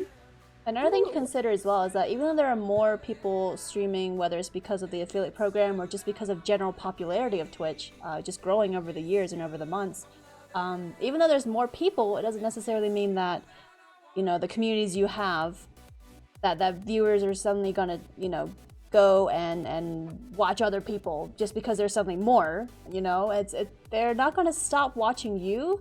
I mean, they might stop because real life stuff happens, or whatever. I mean, that's just the normal way how things go. But just because there's more people might not necessarily mean that inherently means that they're going to go watch other people and stop watching you. I don't know if that makes any sense. I have a statistic. So in creative, obviously the numbers has dropped quite significantly for a while, and I do have a statistic. The hours for creative streamed, for example, are much higher than they have been, but the creative viewer base is within the same sort of noise level it was before. So in that way, I don't necessarily think it's to do all to do with affiliate, but I feel like there is a lot more content on the site, and the viewership hasn't grown as much as the streamership. So keep that in mind. Name your clips. Name your clip. So we can share them on third-party websites. No, and I mean that's that's true, and I was gonna ask because somebody did a really good write-up on this recently, and I can't remember if it was somebody on the Chillest or if it was somebody else that but it was something that went all over Twitter across multiple broadcasters. But it was a big write-up about how we don't own viewers. So if you're upset that your viewers went elsewhere, you can't be upset at the other person that they're watching. You need to look at yourself and say, like, why did they, like, what can I do to improve and to innovate and to adapt and develop to the changes? Because we can't really do anything about what the changes that Twitch is making. We just have to adapt and develop in our own way to continue growing and to continue advancing and building whatever, or despite whatever Twitch changes are implemented. Good points. All right, so in the end, we're going to wrap things up here, but one last piece of advice on the topic of defining success on Twitch. Just one thing that you would like listeners to this podcast episode to walk away with and remember? I would say try your best not to wrap your mind around the big picture, but take as many small victories as you can. Be appreciative of the successes that you've already had and how to grow from those and the failures beforehand. Keep in mind that success is relative. What might be a success for you is not necessarily a success for somebody else. And maybe because somebody else is 3 successes ahead doesn't mean that what you've achieved isn't great and it isn't important and it isn't something you should be proud of. You be proud of you. Heather? Yeah, that's well, that's pretty much what I was gonna say. Is that I mean, success is defined by yourself. So whatever that means to you, you know, like I mentioned earlier, for me, my definition of success has changed and evolved since I started Twitch. My definition of success now is not tunnel visioned Twitch success, but a balance between Twitch and my life outside of Twitch. And I've changed that definition of my own success. So I think everybody defines their own success. Then my last piece of advice is something we've definitely repeated time and again on these episodes, but it's good advice, is to be grateful for what you do have and not to pine after what you don't have, because it's so easy to, and it does suck when you're not where you want to be, obviously, but in the end, just the fact that even one person watches your stream, I feel is huge. And if you don't have one person yet, don't worry, you'll get there. You know, you'll get there. It's not easy. Twitch is not easy. Streaming's not easy. And if you want to take it at least semi-seriously, you know, this is what you're getting into. You know, you have to, it's not something that's overnight success, ever. So keep that in mind. But yeah, that would be it then. We're going to do a round of short self-introductions again, just in case you guys don't know who we are. We did have one member of the team who did have to leave early. So we'll mention his name at the end, but we're gonna go clockwise again. The order has changed, by the way, guys. Whenever Kira turned her camera off. So I'll help guide you guys in case you don't have the stream up. But first, we're gonna start with Tashnar. Okay, I am a UK broadcaster. It's 4:40 in the morning, so I'm very tired. We do a lot of creative, including pixel work. We make cool stuff, and it's awesome. And we're very relaxed, and we like to try new things, come learn new things, and nap and snacks also. Oh, awesome. And then I'm next. I'm Snowlit. People usually call me Snow, Snowy, or Circe. I am a variety streamer. I stream 6 days a week, usually every day but Sunday. And I do a lot of action/adventure RPGs and story-driven games in general. I do talk a lot, by the way. I call myself a turtle, so gameplay is very slow, so beware. But other than that, I like snowboarding, I like winter, I like turtles, and that's really about it. Next is Adder. I'm Lady Adarissa. I'm also a full-time variety broadcaster on Twitch. I stream every day except for Monday. I also do a heavy focus on story-driven RPG series playthroughs. However, I've recently delved back into the MMORPG world. I'm a long-term MMORPG veteran of like 16 years, and I've been trying to stay away, but I'm back. So I've been streaming ESO lately, and kind of doing half and half ESO and RPG playthroughs. I also do a little bit of creative as well once a week. Oh, next is Kira. Oh, it's me. Hi, I'm Kira Corellia. I'm a variety streamer on Twitch, and sometimes I dabble in Lego. I've got some cats, and sometimes they're on the stream too. I focus primarily on story-based games or story-driven games. Right now, today I played Metro 2033. Tomorrow, I don't know what I'll play, but I'm also playing Persona 5 at the moment, a little bit of Yakuza 0. Looking forward to Final Fantasy 12 Remaster coming out. That's going to be exciting. But I like to play just a little bit of everything, as long as it's not PvP where I get my butt kicked. So I hope you'll drop by and say hello to my extremely wonderful community. I think that they'll make you feel super welcome. And I'll try to. And then last, but definitely not least, is Pulse. Hi, I'm Pulse Effects. I usually do some Breath of the Wild speedruns, and I'm more recently finally getting back into Pokemon speedruns. If you want to see hype, if you want to see puns, if you want to see lots of coffee thrown around, do stop by. We are currently hunting for the either second place or world record time in Pokemon Fire Red. So if you want to be there for some extremely amazing moments, stop on by. Love to have you. Sounds good. And then, like I said, we had official Daikon who was on earlier but had to leave a little bit early. He is a retro variety caster. He does a lot of games that are on the original consoles. I think he mentioned he has like 7, I believe it is. And I think he's currently live. So you guys can go say hi and be like, hey, I just came over from the podcast. Because he just went off. I think he went to start his stream tonight. But he was on the show as well. So if you do tune into the VOD, you'll hear his voice and see him for the first couple hours of the show. So check all of that out. We are not the only members on the team. There are 17 of us total on the Chillest, and like I said, we're all about the good vibes, the positivity, welcoming communities, and just overall high quality content. We do a variety of gaming styles. There's creative, there's variety, there's speedrunning, retro, all of it. So do check it out. You're bound to find somewhere that you feel right at home. And I want to thank all of you guys out there for submitting questions and joining the discussion tonight. We had some really good discussions and conversations. And I also want to thank all of you here on the show for joining me.